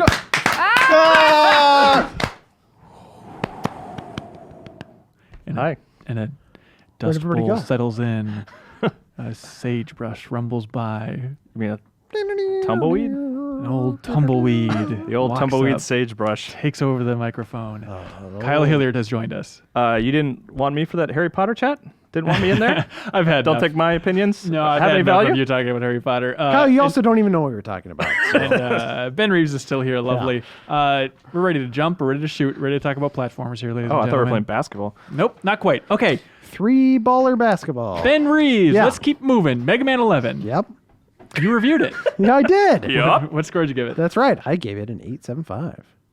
So way up there. An 8.75? 8.75. Oh, wow. There we Indeed. go. Yeah, solid game. Kyle, have you played it as well? Yeah, played and beat it. Beat it, really? Beat it. And Yeah. you're more of a Mega Man X fan. This is the first Mega Man game I've ever beaten. Really? That Yeah. seems wild. I know. It surprises everyone when I tell them. Okay. Family, friends. Love it. To be fair, like Strangers how on many, the street. how many Mega Man games have you like even tried? I mean, I've at least played like one level in each. I just always way prefer X, but I liked Mega Man 11, and I think Reeves' score is good. Wow, it seems very high. So I started it last night. I guess with the cover story that you and I both went on, I feel like we've got a lot of like Blockman stage, a lot of the stages we understand. I guess I didn't expect like such a story-focused opening, and it's not like it's a Kojima cutscene or anything. It's just like still images, but it still like goes back to Robot University and the split between Wily and Dr. Light and how. Was it Dr. Light wanted robots to have...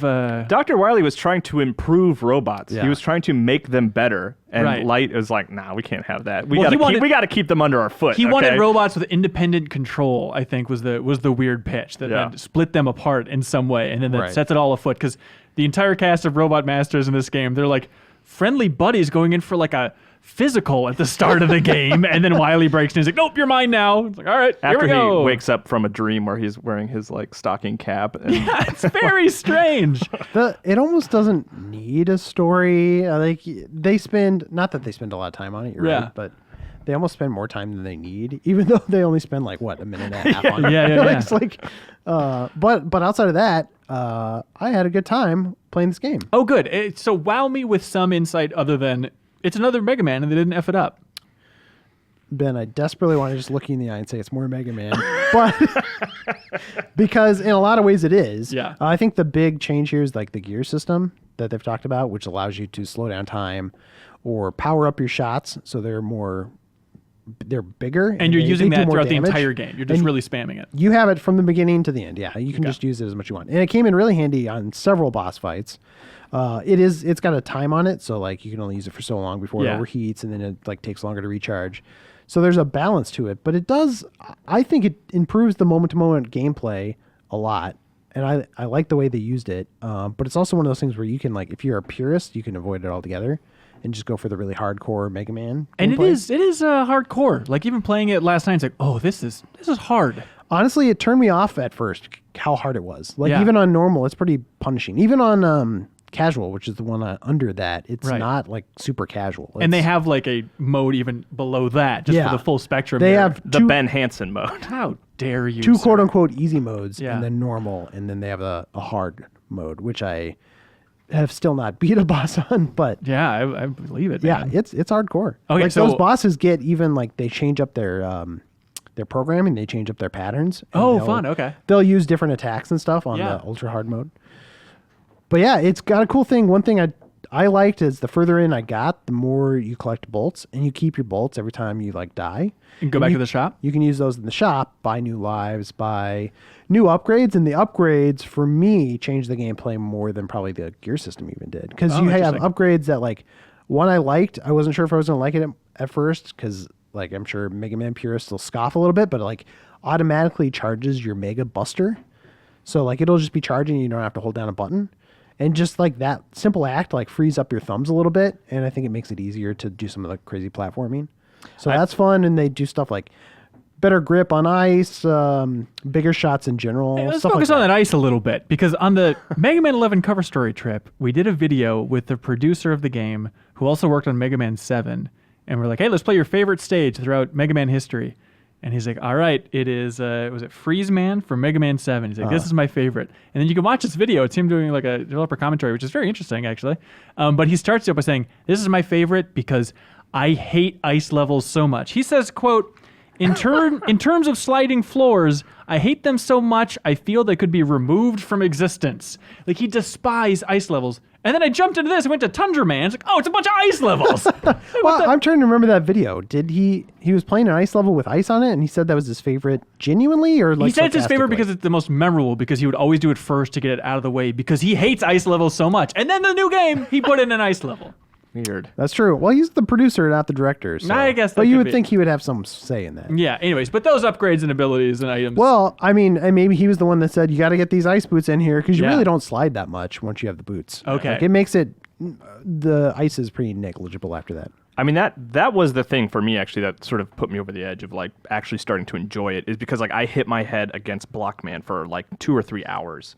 And it was being able to feel like I was still progressing by not losing those bolts when I died. Yeah. And I could level up and then like get better things, you know, like you said, the automatic charge and making your charge blast larger and stuff like that. Like those helped me tremendously. And then like once I finally defeated Blockman, like everyone else just fell over like dominoes, you know. And, Really? Yeah, for sure. And I think it was that upgrade. I don't know that I would have liked it so much had that upgrade system not existed. yeah. Were you surprised by anything going through after just mopping up all those bosses? Surprised by anything? Yeah. I don't know, not really. I mean, I know what to expect from Mega Man, and like I still wanted to play it like X. And one tip Reeves gave me was to remap the dash button instead of being down and jump to the left trigger, which helped a lot and made it feel a lot closer to Mega Man X for me. interesting. Okay, yeah. The biggest surprise for me, which a reason I've talked about a lot, is the Bounce Man stage. Is like, I don't know if have you played that one yet? I think you guys did a video on it. Yeah, right? like you the walls are all bouncy and you can jump around. Like that was, I did not expect a level like that at all. Like there was even like tiny little puzzle mechanics of like there's these hands that'll like slap you around and like you have to, you know, time those correctly and like jump from the right height to hit springs. It's like I really liked that level a lot. Like Yeah. it felt different, and it's just cool, you know. For sure. I'd imagine it's like the same thing, like the old Mega Mans, where after the robot masters are taken down, then it's going to be a series of pretty tough boss fights going to the finish line there. Yep. And then you refight all the bosses again in the chamber room. It's Classic as hell. I mean, it is to a T. It's a Mega Man game, but they add a lot of like, nice touches to it, and the graphics are much improved. Well, Yeah, I think some people might argue that, but I like the design of Mega Man. Like I like his character design. I shouldn't have said improved because like those old ones have a cool like vibe to them. Yeah. It's more like updated for modern consoles. okay. And you think the look overall is fine? Yeah. Nice. The yeah. So it's nice Mega Man's back. I remember thinking back on the cover story trip of like the moments that really stood out, what stood out overall, and it was them saying pretty definitively like, "Hey, this isn't a trial balloon," was their phrasing. This isn't like a test run. Like Mega Man's back. This isn't a case of like we'll do one, then we'll see if fans want more. But we'll it's do funny. 11 and then see if they want more. Yeah, I guess it's a weird thing, but just it's so funny seeing so many comments on YouTube and everywhere else of everyone just like, all right, good, you got that out of the way. Now get back to X, get back to Legends, get back to everything else. Like people still demand more. They still really want Legends. They want like a new X game. Like, and maybe that's where they're gonna go with it next time. Yeah. I mean, I'm kind of with Kyle. I kind of have a fondness for the X series and would love to see that again as well. right. And the So- last couple were top notch. What are the chances you think of Mega Man 12 or Mega Man X9? Like, what do you think is more likely? I would think an X9. Yeah, Really? I think so. With the collection having just come out and everything. Although at the same time, if they have all this tech ready to go for 11, you know, and they could keep the art style and just crank out more, I could see them Yeah. doing a 12. I wonder if and then this- shifting off. Tech could transfer over to an X game though. Honestly, Maybe. I mean, they're not that crazy. Same far apart. engine. you Yeah. know? Yeah. I would like to see that too. Yeah. More. And honestly, it's one of those things too where it's like I don't think they put a ton of like finances behind this game, and I'm not like saying that as an insult. I'm just saying like I think it's a game that's like cheaper to make. Yeah, It's fair to say, for right? Capcom's current lineup. So I for don't know sure. how much they have to sell to break even, to profitable. be a Yeah, success, right? Yeah. I don't think it's as much as like say Tomb Raider, just as a weird example. But even so, like it doesn't seem like there's a crazy amount of like buzz going on about this game, which It's kind of makes tough. me sad because I think it's a cool game, and especially if you like older games like this, you should really check this out. If you were a person who was like into Mighty Number 9, Yeah. and was really into that, and then it disappointed you, Like conceptually? conceptually, you should check this out because I think this will scratch that itch. It was funny. Like, I think it's sitting at very positive on the Steam reviews, and I just skimmed it, and like half the reviews on Steam on the first page at least, they're all like, "This is the Mighty Number 9 we should have got. Give us this in Inafune." It's crazy, like how, like even with the animated series and everything, how Yeah. Mega Man like just basically like waited in the back, like waited in the wings. Just like, all right, let's see how Mighty Number 9 goes, and then after it like careened off a cliff, they're like, "Here we go. We got a TV show, we got a game. It's gonna be great. It's insane." The king is back. Don't ask any questions about it. I mean, there's already a Mega Man cartoon out there, so they already got a leg up. Well, I mean, there's a new one though that they just. That's what I'm talking about, and Okay. which is apparently insane. But Well, it is weird because I there's like a watched the Jiminy first Cricket episode. figure that Yeah. sounds like Rocket Raccoon living Yeah, in his head. when I was playing 11, the first thing my daughter asked is like, "Where's that character?" I'm like, Oh my that God. doesn't exist, honey. That is a different timeline. She's like, refund. Go to your room and read a book. Yeah. It's still amazing we got Mega Man 11. It's, I'm sure, a monumental task to get this game out the door at Capcom. It seems like a bunch of the old timers there really had to push to make it happen. I'm glad it finally got out the door. And it's one of those things, reminds me of like Valkyria Chronicles 4, where it's like, hey, you've been clamoring it for so long. Appreciate this moment, Yeah. everybody. Appreciate it out it's there. just an adorable joy to play, I feel like, and it is tough. Except when you're getting really frustrated. Well, it's Yeah. well, that's why it is tough, and Yeah. it doesn't hold your hand like a lot of new games. But it's also one of those things where I got the same sense from it as I did.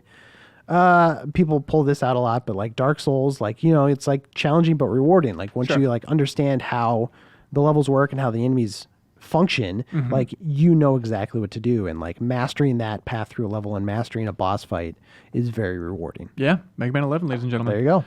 Kyle Hilliard. Yeah. I'm very excited to talk to you about this game called Astrobot. Yeah. And the weird thing is, PlayStation VR exclusive. And there have been plenty of people who complain on this podcast that we don't talk about VR enough. Some people complain we talk about it too much. I guess that was back during the year of VR cover story and all that stuff. They've But all gone away at this point. yeah, but we talked about Beat Saber a little while ago, and it's like, yep, it's a great game. It's super fun. All right, moving on. It was kind of my feeling on that one. Astrobot. He's the little character inside Mega Man's head. It's pretty Kind of, close. Yeah, it's close enough. It's just a 3D platformer. I played through it in one sitting. I brought the PlayStation VR home. All 5 yeah, worlds? it was Wow. like 6 hours or so. Yeah. Just blasted through it. It was up till 2 a.m. I just love this game. How much have you played at this point? 3 out of 5. So like, Okay. I'm on the third. I'm more than halfway through. Okay, what's your take on this thing? It's good. I've now been assigned to the review thanks to you. Oh, Because I think good. you played it and you're like, all right, everyone, we need to review this. Everybody! Which is good. I really like it. It's really good. It's structured a bit like Mario 3D World, I would say, in terms of like how the camera moves and follows the characters and things like that. Yeah, beyond that, I just think of it so much as a 3D Land successor. Yes, Just because absolutely. of Yeah. like, imagine 3D Land, but all those like clever gimmicks, tricks that they do for the 3D, where it's like, oh, that's really smart, that's really smart. Imagine that, but blown out into much, much more interesting and varied tech like VR is, where it's just very pure 3D platforming, but then every once in a while, this is really clever. Oh, I have to do it this way. Oh, this feels completely different. It's everything I loved about 3D Land, but just magnified. It kind of has that Nintendo feeling to it. Like 100%. 3D Land is like a good line to draw. I mean, it is definitely a game that is fun for the sake of fun. Like it's not super challenging, and there's like lots of like there's like cool tech things that you can do, and like the way you have one action where you can like shoot out a zip line from your controller, and like the way you use that to create like paths for your little character to walk along is really cool. And but there's still like kind of like Moss, which is another. If you really like this, you might want to check out Moss. Oh, really? Actually, Okay. Which is another like third-person platformer kind of action game. But it does still have you like playing with your neck a little bit, like you're playing the game with your head, which like there's a line where sometimes it goes like a little too far. And Astrobot, you think?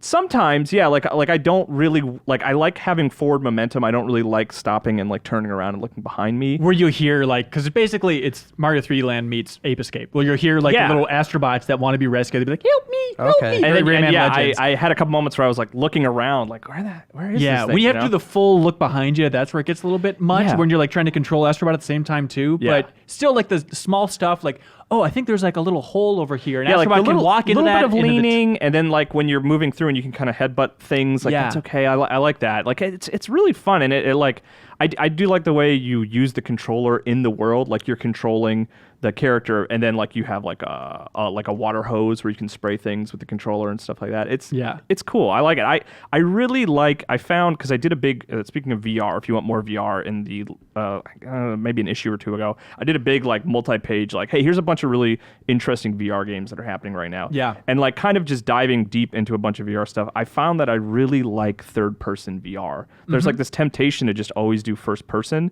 And there are some cool first-person experiences, but a lot of the ones I really like are third-person. Like I like this. I like Moss. I like there was the Insomniac game, Edge of Nowhere. Oh yeah, it's really underrated. I feel like I think that game is really cool. And I was talking at PAX to Justin Roiland, who's doing Trover Saves the Universe, which is another third-person action VR game. And I was talking to him about that, and like I think that is like a really good direction to go. Like it's not the first thing you think of when it comes to VR, but I really like controlling a character in third person and being able to overlook them in virtual reality. I think that's a really effective way to do VR. Yeah, it's early on. I remember Gabe Newell saying that like we don't know why, but just messing around with VR tech, it turns out that a really captivating thing is being the big person looking at tiny little objects. And there is just something so unnatural but fun about just controlling a little astrobot, and like if you look at him too long, he'll like turn and wave at you. It's just so adorable. Do you think it's like this god complex or something, or 100%, like, maybe you feel like it's very empowering? For the first time, I feel like I'm somebody. An astrobot taught me that I deserve to rule over me. I mean, and then Moss kind of does this too, which is like you as the camera,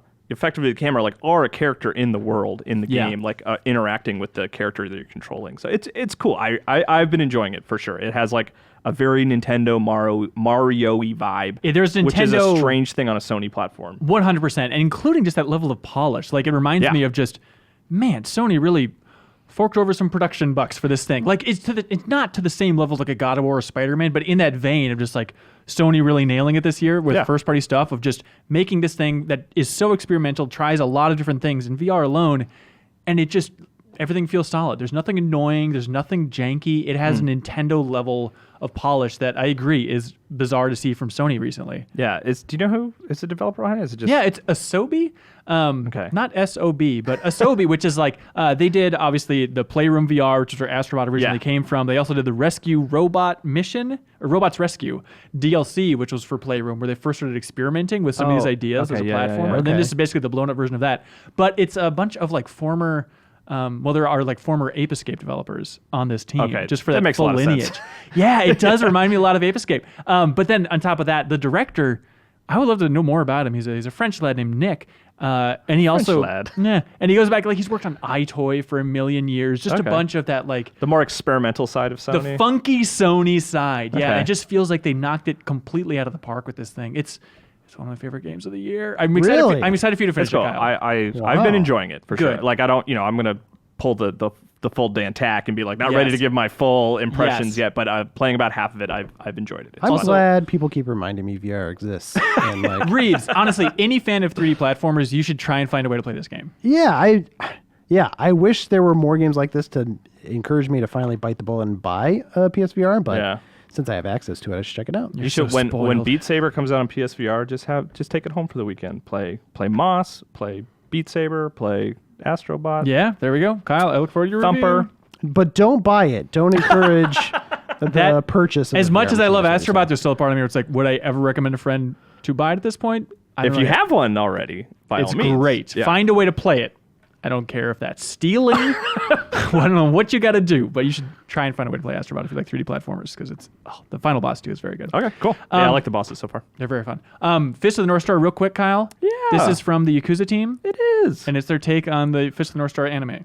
Yeah, manga, anime, whatever you want to call it. You give it a 7. Yeah, it's okay. It's like it's I am not super familiar with Yakuza. I haven't played a lot of Yakuza, so like I didn't play it thinking like, oh wow, this feels like Yakuza, but with like a new style. It just felt like an original game to me. Yeah. And it's cool. Like the combat is like hyper violent and like you're punching people's heads off, and it's really, it gets goofy and weird sometimes. Like there is a Mad Max, a post-apocalyptic sort of nature to the whole thing, which I mean the anime and the manga are kind of like that too, but like there's literally like a large open area where you can get in a car and drive around, and people will like chase you down. You can get out and start fights and stuff.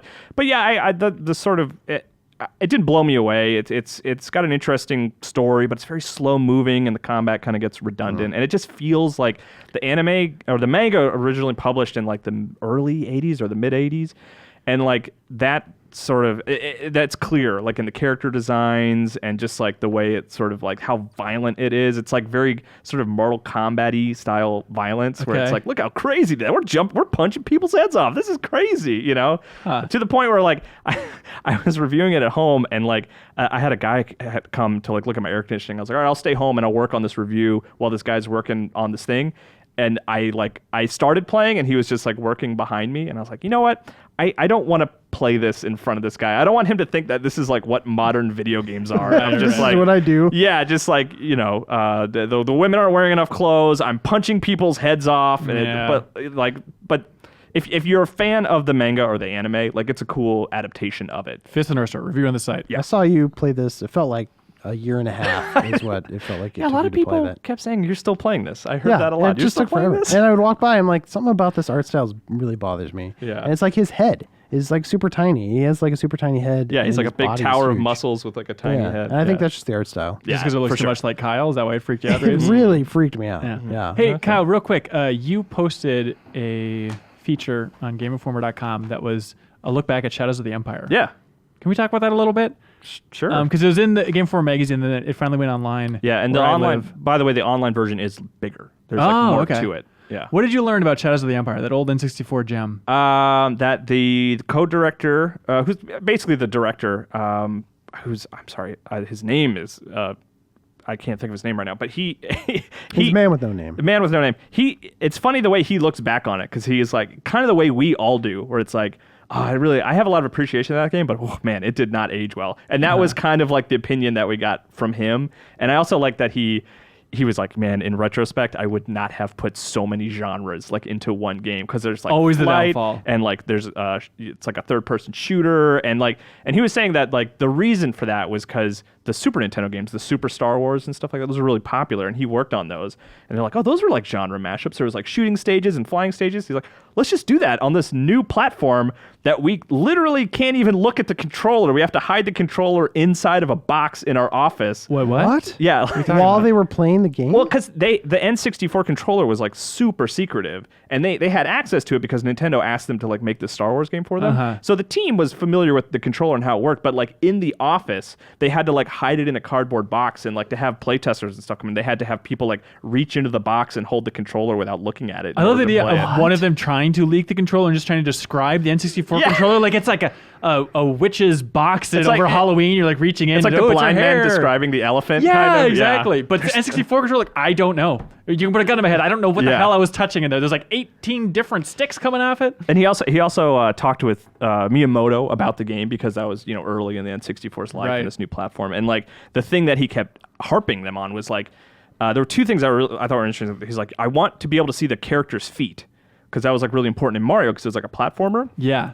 But they were making a shooter, and so every time you bring the camera back more and more, like your shooting gets less accurate. Yeah. So that was like a battle that they kept having with Miyamoto, was like where the camera belongs. And then additionally, speaking of the camera, the way he described it for them, like this is how I did it in Mario 64, guys, consider this, is he described it as being a hot air balloon. Like the camera was a hot air balloon. Yeah, and then like the idea was that like a string attaches the hot air balloon to the character, and it should float that way behind the character as it moves. Yep. And then he also described this meeting with Miyamoto as him sort of like subtly insulting his animations for Dash Rendar. Oh, really? It's all in the feature. How much would you pay for footage of Miyamoto watching Dash Rendar for the first time and just shaking his head? Why are his shoulder pads so large? Really good. Do you really need all these creatures? I have a lot of love for that game. When I got an N64 as a kid, I had that game before I had Super Mario 64, and like the reason I even like pursued talking to him about the game was because I played the good old games version of Shadows of the Empire on PC. Like I played it through again. Jesus. And so that game is very cool, and I really like how that feature came out. Thank you I think for letting me talk about it. that Hoth level has helped spawn like those Rogue Legacy games. Yeah, he said he said that Rogue Legacy? Rogue Squadron. He said that they the literally legacy of Rogue Squadron. If you let me finish.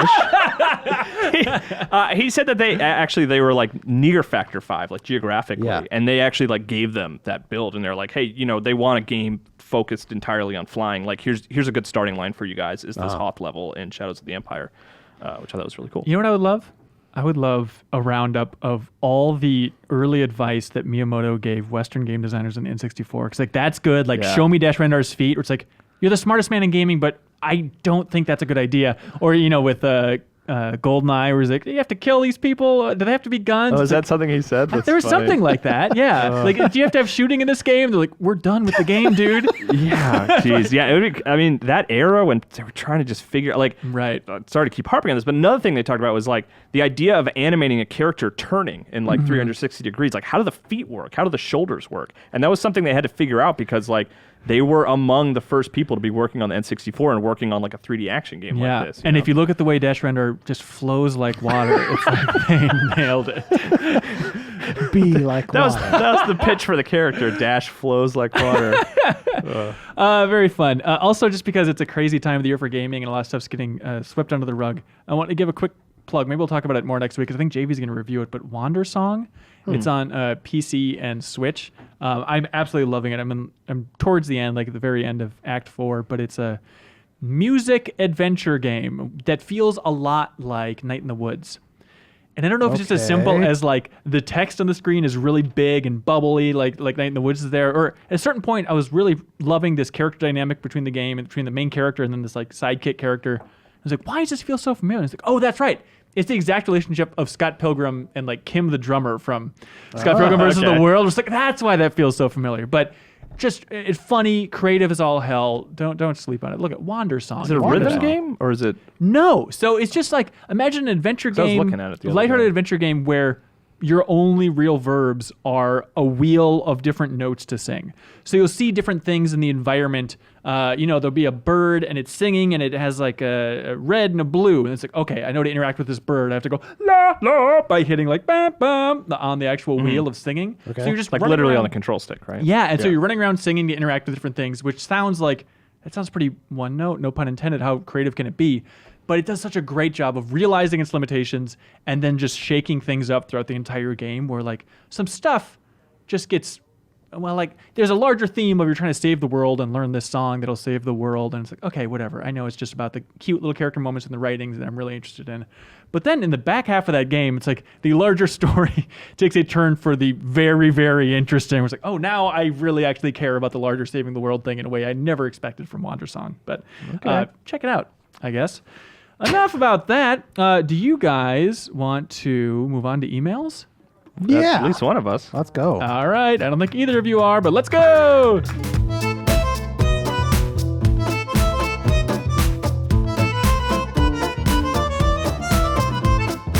And welcome back to the Game Informer Show. We have some great emails that people send into podcast@gameinformer.com, and to answer them, I actually roamed the earth to find the best people to answer emails sent into podcast@gameinformer.com. It turns out it's a hell of an office in Minneapolis, Minnesota. Here we have Cyril Vasquez, hello, Joe Juba, That's me. and Jeff Cork. Yo. Last minute replacement. I love the idea of like scoured the earth. Turns out the best people were within 30 feet of me. I'm gonna roam the world. Turns around. Oh, you, and you. Let's do it. I don't want to point fingers at anybody married in this room, but don't you think that's a little bit like getting married? Is like, I'm going to choose my soulmate. Just so happens she lives right next to me, and I met her a little bit. Good enough. Anyways, moving on quickly. Podcast@GameInformer.com. Please write in with anything that'll make the show better. We're going to read off some of the best emails, then choose our absolute number one favorite, and then put a pin in where they're from up on the big board, the big map. How big is it? Have you established that? For audio listeners, it's the size of a tangerine. All right, first email comes from Mason Cowell from Chattanooga, Tennessee. Woo woo! He says, hello, Ben guest. My question today is about Red Dead Redemption 2. Oh. First off, the game looks absolutely incredible from the world to gameplay mechanics. Everything I have seen has blown me away. The only problem is I've never been a fan of Rockstar's style of games. I put 20 hours into Red Dead, but eventually put it down due to, in my mind, an empty open world and boring gunplay. Well, so my question is this. Do you think Red Dead 2 will differ or improve enough under the Rockstar formula to appeal to people who aren't really a fan of that studio's games? I think specifically to his point, I like the emptiness of, relative emptiness of the open world compared to Rockstar's other games. So, yeah.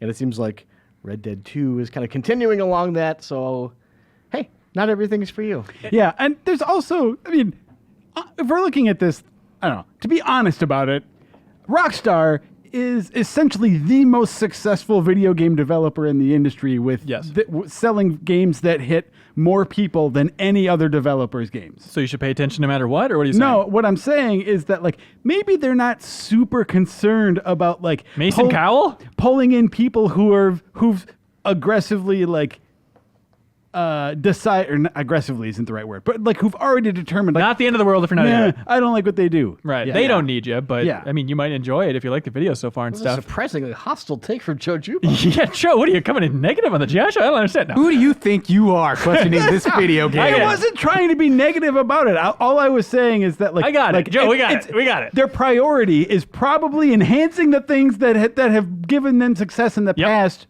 rather than pulling in people who complain about their other stuff. But most importantly, Jeff Corky, you understand what the open world of Red Dead Redemption 2 is like because... I played it. And we talked about it last week or the week before or some nonsense. Who knows? But the secret was that you played secretly how much? A little over 5 hours from the beginning of the game to those missions that I talked about. Okay, so that was fueling your take, which I believe it made it difficult to talk about that because it was I had to frame everything under the kind of the umbrella of those two missions. Right. And incidentally, I found myself in this town. And did you end up lying on the podcast by saying no, that I was you did very calculated. No, it's just true. But he just talked about these missions, but then also described it's freaking great. It's the freaking best. Yeah. Other games are going to get annihilated. And it was that mentality was coming from having played 5 hours of the game. Yeah. I absolutely, like I said, I love the style of open world in Red Dead more than I really enjoy what Rockstar does with GTA as far as their world building goes. The jokes are sucky. But I think I just like the pacing of Red Dead a lot more. This is okay. So they also released a new gameplay video this week, which was fun. They showed first person, which was fun to see and stuff.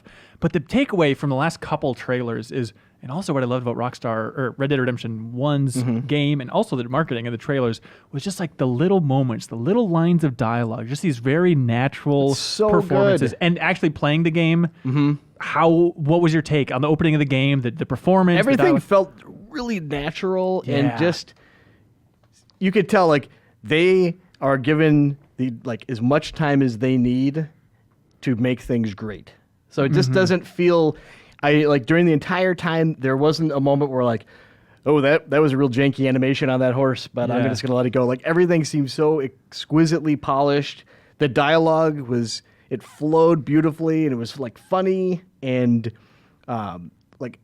I've been thinking about a lot as I've been playing Assassin's Creed Odyssey, which I've been having a great time. Just it's a different style of open world where Red Dead doesn't inundate you by barfing icons all over the map, right? You still have objective icons that pop up, but it's much more manageable. And rather than you kind of have huge points of interest that you're going to for your next mission or something that you want to go to, and then interesting things happen along the way that are interesting beyond just oh, this is a bandit camp, oh, this is a legendary animal. It's more weird little vignettes will pop up that make the world seem like it's a living place. Yeah. So it's not like in Odyssey, for instance, you're going down the road and you might see oh, look, there's a Spartan and he's fighting an Athenian, and I can watch it and they're just kind of swinging at each other. This is more stuff okay, there's it's similar to the way that was in Red Dead 1 where it's oh, there's a stagecoach robbery, or there's a person running away from somebody and they're saying, please help. You just feel these are characters that are doing things beyond just being like procedurally generated conflict, beep, bop, boop. This will take up your time. Yeah. So that's kind of that's my big question about this is sort of the idea that like the open world formula, just like big space you move around in, people give you quests that send you like around it, right? That's been the same for a long time now. Yeah. And Rockstar being sort of the almost like the pace setters in that genre. Like, would you say that that's sort of what comes to identify this as like this is a like, well, not next gen, current gen. This is what defines like the big innovation for open world. It just seems like there's just little things that come together beautifully. Okay. Where it just feel like, but not a revolution for open world design, I think is what you're talking about, right, Joe? Yeah, I mean, I'm not even looking for a revolution. I guess what I'm looking for is the sense that like, you know, what makes this different from like, how does this open world feel different from like GTA 5's open world? You know? Like what are they doing on this generation of hardware that they could not do before? It just seems like you have, just in general, like a much better sense of place. And again, it goes back to this is like an extension of Red Dead, which is very different from GTA, because in GTA you're whirling around in a car and you can get in a helicopter to plane. Like the method of travel defines the pacing of that game in such a way that if you're in a car, you're not going to see a pedestrian who's going to have something interesting to say because he is gone in the blink of an eye, right? So you don't have those little moments in the same way that you can in Red Dead. I think that's where the strengths of that game lie. So it just seems like there's a lot more interesting systems, little touches. It's difficult to fully articulate it. I think it's a sensation that will be clear like immediately when you're playing like, oh, this is just really well just put together. This feels like a... It's silly because the game is not out yet. It has not gone gold in one of your favorite news type stories. I love the gone gold stories. We debate about this, but it felt like, oh, this game is a finished game in a way that games that I'm playing that you can buy now don't feel finished. Right. Okay. Fortnite Season 6. So the other John from Louisville writes in, Louisville, God's country, one of the first, says, greetings informers. I know it's a bit hasty to speculate on a DLC before a game's release, but with Red Dead Redemption 2 on the way, it got me reminiscing about the original game and its Undead Nightmare expansion. Very fun. I would really like to see Rockstar do something similar with the new game. However, with the announcement of Red Dead Online, beta in November, or release in November? Release in November. Beta in November, isn't it? I don't know. I'm starting to wonder if they will only focus on the online component. Maybe they could do both or incorporate something like this into the online features. I can't stop thinking how cool an unannounced alien invasion in Red Dead Online would be. Or a new short story with a Westworld tie-in of sorts, where you play as the android that has to escape Back to the Future, just add the one thing that makes everything better, dinosaurs. So you guys expect the DLC to be online focused? And just have like these big events, and that'll be the equivalent of the Undead Nightmares this time around? Yeah. Because like GTA 5 never had any DLC, like story-wise. Yeah. Didn't they say they were going to do it and just never did it? Leo says yes in the booth. Yeah. And it feels like their sort of focus went from like not only iterating on that, but you know, the stories of like, hey, every new story I heard about like GTA 5 at some point was just like, hey, they found this weird secret thing that they just added. Like, here's this event going on. And I think that for a large portion of people who still play GTA, that was super cool, and you know, may have been better than like dedicated story content, which I know a lot of people miss. But I think for Red Dead specifically, I feel like I would want sort of like that self-contained, here is a narrative expansion. Right, and they can't do it out of the gate because it's launching around Halloween, so you can't get out of the gate with your big online event with zombies and aliens and all that stuff. You got to wait for 1 year down the road to bam. Or Christmas. There we go. Have the big Christmas. Grubbins on ice. Take that, Santa. All right, Joe, this one's for you. Uh-oh. Jose from Manila in the Philippines. Okay. The old thriller. He says, hello, Game Informers. I have a dare for you. I dare you to instantly interrupt someone while they're talking by making a psh sound or whatever sound you see fitting when you disagree with what they're saying. You each can only use this once so that the podcast won't be a mess. So we each get one, little dagger in the boot, as they say, where we can automatically shush. I think we get it. Okay. Joe used his. All right, everybody else, you have one to shut anybody up. All right, sorry, you get it. Everybody's on board. August Webb writes in, says, hello, Ben and crew. My name is August. I'm from Cumming, Iowa. And I... Cheap joke. Wait, if you interrupt in the middle of a question, are we just done? I think we have to move on. I'm sorry, August Webb. No. Well, you have to read it then. Okay. and I have a question. I was recently talking to a friend, and we came up on the subject of... Come on! Wait, sorry, you have to read. Okay. Is this the top question? Yeah. Okay. August Webb. Okay, we came up on the subject of platinuming or achieving all of the achievements and trophies when playing games. He had mentioned that he had at least achieved 25 platinums, and I Talking proceeded... about their friend. Yeah. And I proceeded to tell him that I had never achieved even one. He proceeded to look at me in disgust and ask, "Not even one?" I put my head down in shame and quietly said no. Almost all my friends have accomplished this goal, and even my girlfriend platinum Final Fantasy 15. So my question is, am I in the minority of never completing a game trophy/achievement-wise? Love the show and keep up the good work. I've never platinumed anything. I have never no platinumed interest in anything. that. I'm 100% with you, Cork. I know it seems insane. Joe's a big You look at some of platinum that it's like, where's the time? Yeah, I gotta find 5,000 of these dumb things you've hidden around the world. No thanks. I'm not gonna play your dumb game. For me, I find the platinum trophies as a way to as an excuse to spend more time with a game I already love.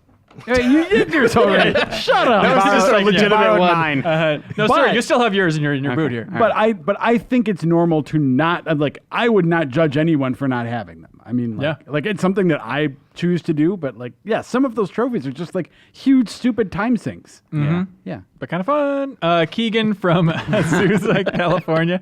Yeah, I should stop trying to walk that middle ground. I don't think trophies are cool. Anyways, Keegan from Azusa, California says, "Help Ben, Leo, and GI crew with a much anticipated release of Super Mario Party," which Brian Shea gave a 7.25, and we have videos on the site of. Jeff Cork, do you like that game? I think it's pretty fun. Okay, there we go. Except I lost. It's bullshit. Okay. Okay, great. Hang on. You're welcome. Anyways, can we hear about the time Game Informer got a certificate from Nintendo about the review scores for Mario Party 1 and 2? Also, do you still have that certificate? Yes, we still have the certificate from Nintendo for those review scores. And he says, by the way, P.S., I heard about it from Did You Know Gaming, where the Did You Know Gaming for Mario Party talks about it. And it's weird, hearing Did You Know Gaming, which I've watched a fair amount of those, talk about us. It's like some other person talking about your family's stories or something. Yeah, it's why are we part of Mario Party's story, though? That doesn't make sense. Leo in the booth, do you want to hit it? Just we can listen to their take on this story. Despite the incident, Mario Party received generally positive reviews and press coverage. A few outlets panned the game, however. One of these publications was Game Informer, who gave the first Mario Party a review score of 2.5 out of 10, and the second Mario Party a 5.25 out of 10. The reviews became so infamous that Nintendo of America sent Game Informer a sarcastically written certificate stating, "Nintendo appreciated Game Informer for their well-written and glowing reviews of Mario Party and Mario Party 2." Signed by then Nintendo of America chairman Howard Lincoln and Nintendo of America founder Minoru Arakawa. It's fun. So I went back and I was like, what? Who actually gave it? It turns out we gave it a 3.5. It's just Andy McNamara in his review gave it a 2.5. And Okay. I would argue this is in the March 1999 issue. And Excellent. All right, there we go. on an unrelated note, Leo in the booth, you want to play a little background music while we get the official review out? This is the worst song from Mario Party history, Mario Party 2. Jeff Cork, would you like to read Andy McNamara's review for the original Mario Party? Would you like me to do his voice? No, just, whatever you want. You go for it, man. Duh, my name is Andy. You think that a game with the words Mario and Party in it would be both fun and exciting, but nothing could be further from the truth. The name is off, as the two words I would choose to describe this game are Satan and torture. Some of the games you must endure include the ever mundane crane game, where you mindlessly grab at things you can never actually get. Or how about the fantastic memory match game? Actually, nothing could save this game from its ability to put up to 4 people to sleep at the same time.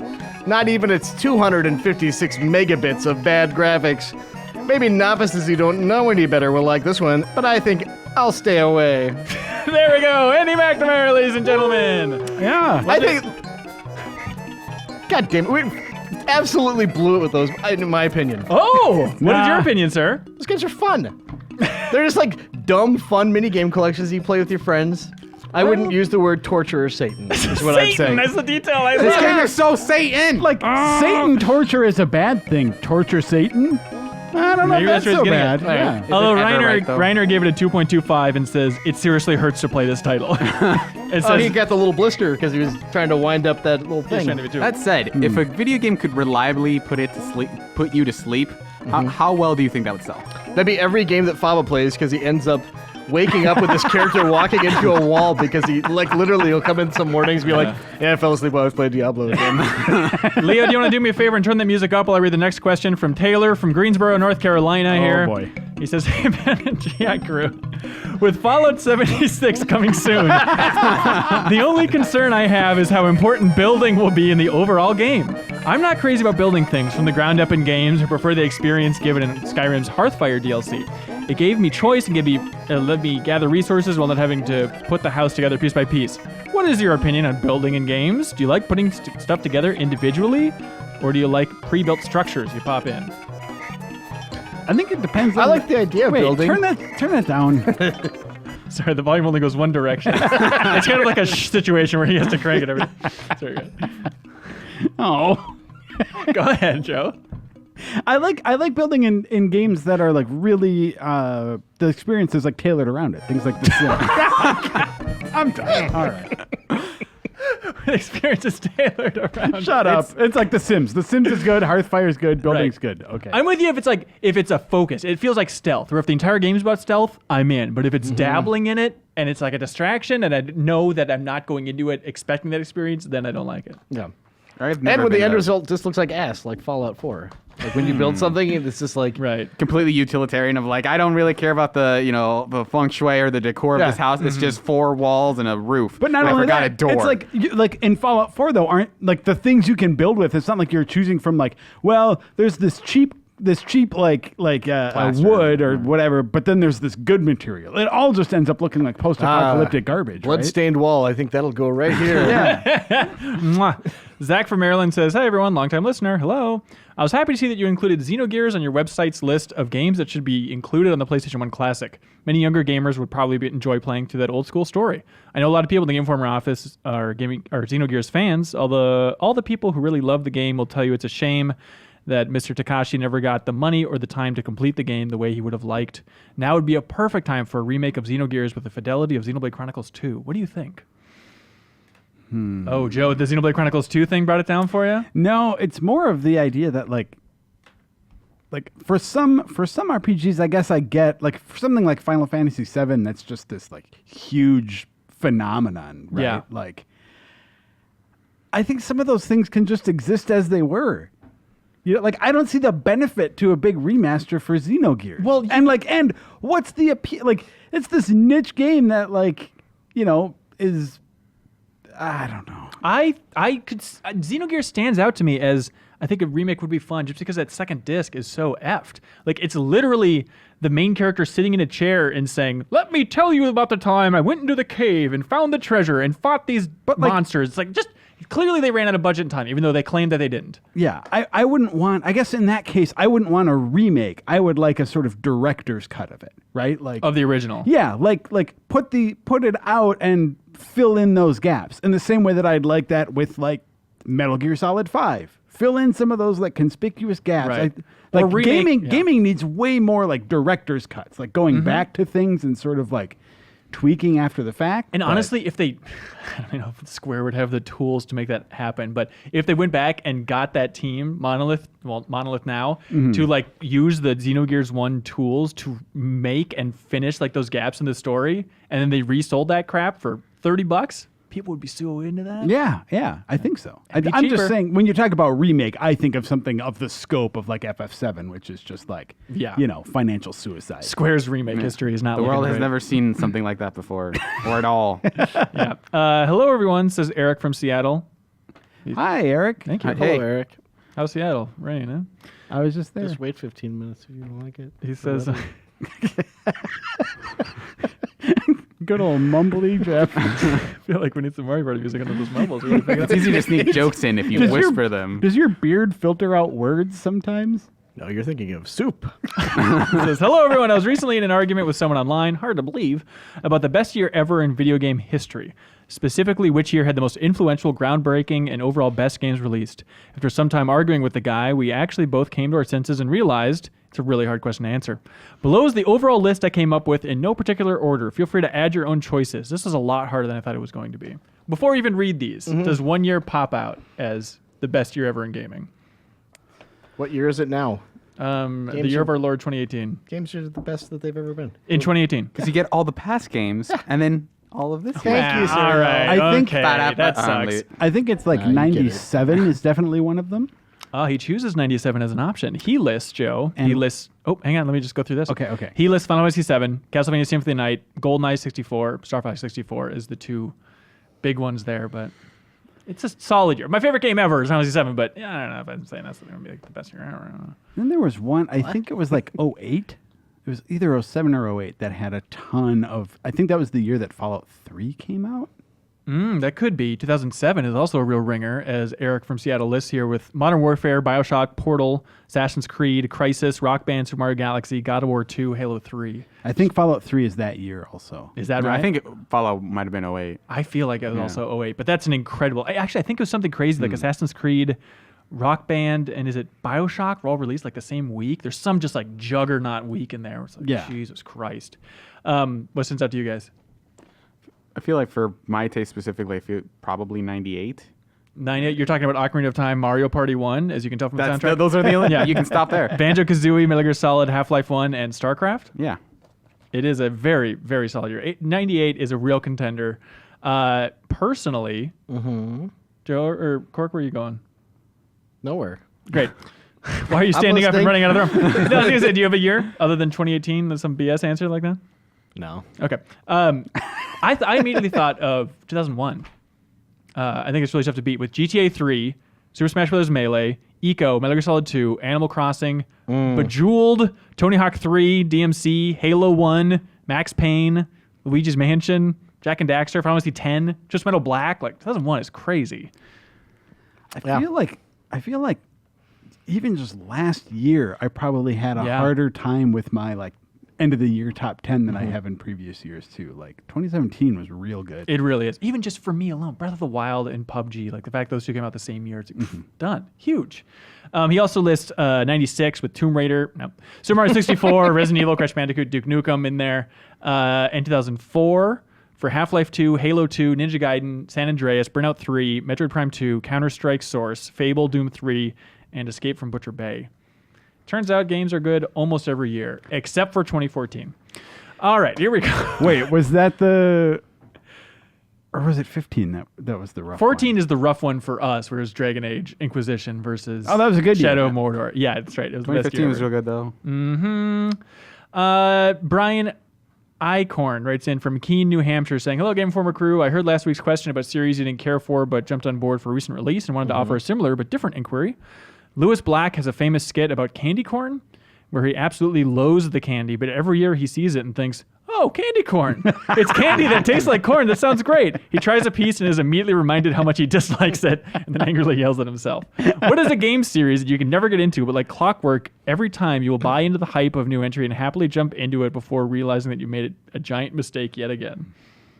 It's a weird answer because I absolutely adore one of the entries in this series. Okay. And then keep trying to go back to that magic with every subsequent release and then realize, oh, that was absolutely a time and a place and like my life circumstances don't allow me to have a fun time with this anymore. Street Fighter. New Street Fighter comes out and I'll start it and it'll be like, oh yeah, I don't have anybody to play with and I don't want to go online. The end. I don't think you're alone in that, Kirk. Yeah, no, that's a good contender. And you try every single time. Yeah. Gosh. And then it's just like, bummer. wow, look at all these cool characters. Let me go into this training mode. Oh, boy. Yeah. This ain't no fun. Yeah, I run into that too. For me, I think it's the sort of the soul stuff. Oh, okay. Where it's like, I tried, was it Demon Souls and Dark Souls? Like I tried a little bit of them. And then for whatever reason, Bloodborne I really got into and I finished Bloodborne. But every other entry in that series, I like get a little ways into it, and it's just like, nah, I don't like it. Yeah. I hear you. It's never. I've tried multiple Total War games, and I've interesting. never, because it always like the ambition of those games always sounds super appealing to me.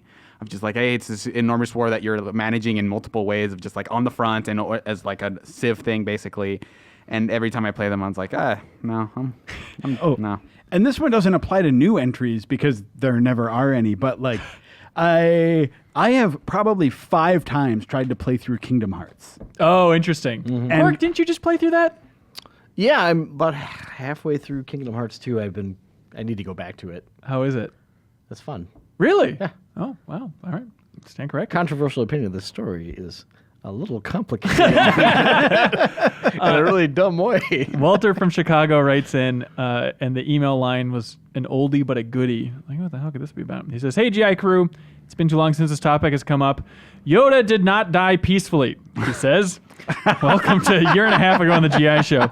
There's gotta be someone at the podcast table that thinks eternal life would be hell. As an ever-existing spirit, Yoda watched genocide occur in Operation Cinder. He bore witness to the continued failure of the Jedi and Luke Skywalker. He saw the rise of the First Order, the end of the New Republic. He has lived long enough to see the collapse of galactic peace and the Order twice. Peaceful death, my ass, he says, because he's insinuating that he's just tortured in the afterlife. But he was jokey in Last Jedi. I think. Yeah, he can spy on Chewbacca as he takes off his weird belt and then he's just naked Chewbacca. That's a plus, right? And then there's also an assumption that Yoda continues to exist as a discrete entity throughout all of that. Oh, you're saying he's just in heaven as a spirit and then just personified himself. I can materialize it. Yeah, I mean, he becomes. I mean, the idea that's because that's part of what's the theory. The Force. Well, no, but it's not. It's not just the Force. It's like a particular. Is it like the unified Force or something like that? I don't know. Within the universe, there's this idea of just or the living Force or something like that. Okay. You basically sort of join the life stream or something like that. Right. Do you still have your little puppet eyes though, like blink, blink, still floating around, looking around the live stream, or even is that not an option? I don't think it's there. Okay. Also, now that the spoiler window, I'd imagine is over for Last Jedi at this point, right? Yeah. For listeners of the podcast. The thing we couldn't talk about last time this came up is that Luke 100% fits that bill, and it was so funny that in the build-up, the climax of that email discussion over weeks and weeks is like Last Jedi gave us exactly that. That was just crazy. So does Luke die peacefully? I think so. Unless he immediately hates the afterlife and is also tortured. There's There's no way that Luke does not go into the same sort of Force pipeline that Obi-Wan and Yoda did. Yeah, what do you mean by that? I mean, they're his teachers. They told him whatever thing he needed to know to join whatever that weird afterlife thing is. Imagining the tunnel at Final Fantasy VII where Cloud goes to meet Sephiroth. Yeah, it's gonna look like that. So sort of the Ubisoft logo. Yeah. Of the day. He's got the same ticket that they got. So if you think Yoda did not die peacefully, then you can't say Luke's gonna then be in no hell. one dies Yeah. peacefully. Yeah. Star Wars is the worst universe. Odds in episode 9, there's a conversation between Hayden Christensen Ghost and Mark Hamill. 0%. I'm saying 60%. You want to bet on that? Yes, I would. Direct conversation, or they're both appearing at the same time and can nod and smile. End of Return of the Jedi style. What one do you think is 60%? I'm saying Ghost, Luke, and Anakin appearing in the same shot. Okay. I'll bet 0%. I'll bet $20 on that. I'll take that bet. Yeah? Well, let Jeff do it. Let's do it. $20. All right, handshake. Remember You saw this. it here, folks. Yep, remember this. Leo Vader seems disgusted. Would Hayden Christensen be young and Mark Hamill's old? Yeah. Darth Vader died old. Yeah, but they did it in the Blu-ray. He came back as Hayden Christensen. Yep. So why isn't Mark Hamill young? Well, maybe they're gonna have creepy CG because it's different. Because Vader turned into a when he different was so actor. young. Yeah, he turned into a different actor at that point. So to go back to be in the good afterlife, he has to be the younger version because that's when the break was. Got Leo, it. Leo Vader of 90%. all people. Thank you so much. Great. 90%. Wow. Real quick, Joe Jordan from LA says, "Hey, GI Crew, longtime reader of the magazine. Thank you. I really love the Persona series and I played most of the games. I was hoping it does not take another 7 years for a new game to come out. In the meantime, what other games do you recommend playing that have the mix of RPG and social aspects that Persona has? Is there anything that comes close?" Oh, man. You're putting me on the spot with that I one. think, just to point out real quick, Kim recently had a column go up about Trails of Cold Steel, which I think has a lot of those same sort of, hey, go befriend this specific person and go hang out with them to make them like a more valuable asset to your team. Right. And it takes place in a school. There's RPG combat. Seems similar. I haven't played it, but Kim seems to really like it. So. Okay. Yeah. I haven't played it either. That sounds like a good fit, though. Not having played too much of Persona, do you think like Stardew Valley might scratch an itch just for the social aspect? No. All right, never mind. Here we go. Colin Perkins from St. Paul, Minnesota is going to put you on the spot again. He says, hey, AGI crew, don't you think it's about time we come up with a new term for Metroidvania games? It's no longer a niche genre. The term sounds lazy. It's like if the culinary industry called every sandwich meat between bread. Let's set the new naming convention standard together. What do you think they should be called moving forward? Here's a few ideas to kick around. Progressive ability genre. Unlock and key genre. Branch and return genre. Sandwichvania. Meet between backtracking. TDS. Overrated. No. Yeah, I think you just like I don't like the term Metroidvania. I in know. general. We've talked about this. You just want to call it Metroid? Is that the... I call them Metroid style games. Just go with Metroid. Yeah. Joe has spoken. Because it also bugs me like the genreification need to like, okay, so that's an immersive sim. Uh-huh. Like I don't know that you need all of these different like genre. I think you do. When you're trying to communicate a complicated game, it helps to have a label. It's also weird because like stuff like immersive sim is not necessarily all that descriptive. Like if someone who's trying to figure out what they like about video games and someone tells you like, hey, Deus Ex is an immersive sim, what does that mean? Yeah. Like to someone who doesn't know what video games are, like that feels super undescriptive. But in like even that vein, even stuff like it's like a Metroid style game doesn't make sense either. But like the idea of like distilling things beyond like racing or an adventure game, like those kind of like communicate the styles of game or experience that you're gonna get, and something like Metroidvania feels like it obfuscates that to some degree. Okay, yeah, I can dig it. John from Minneapolis, Minnesota says, greetings, Ben and esteemed guests.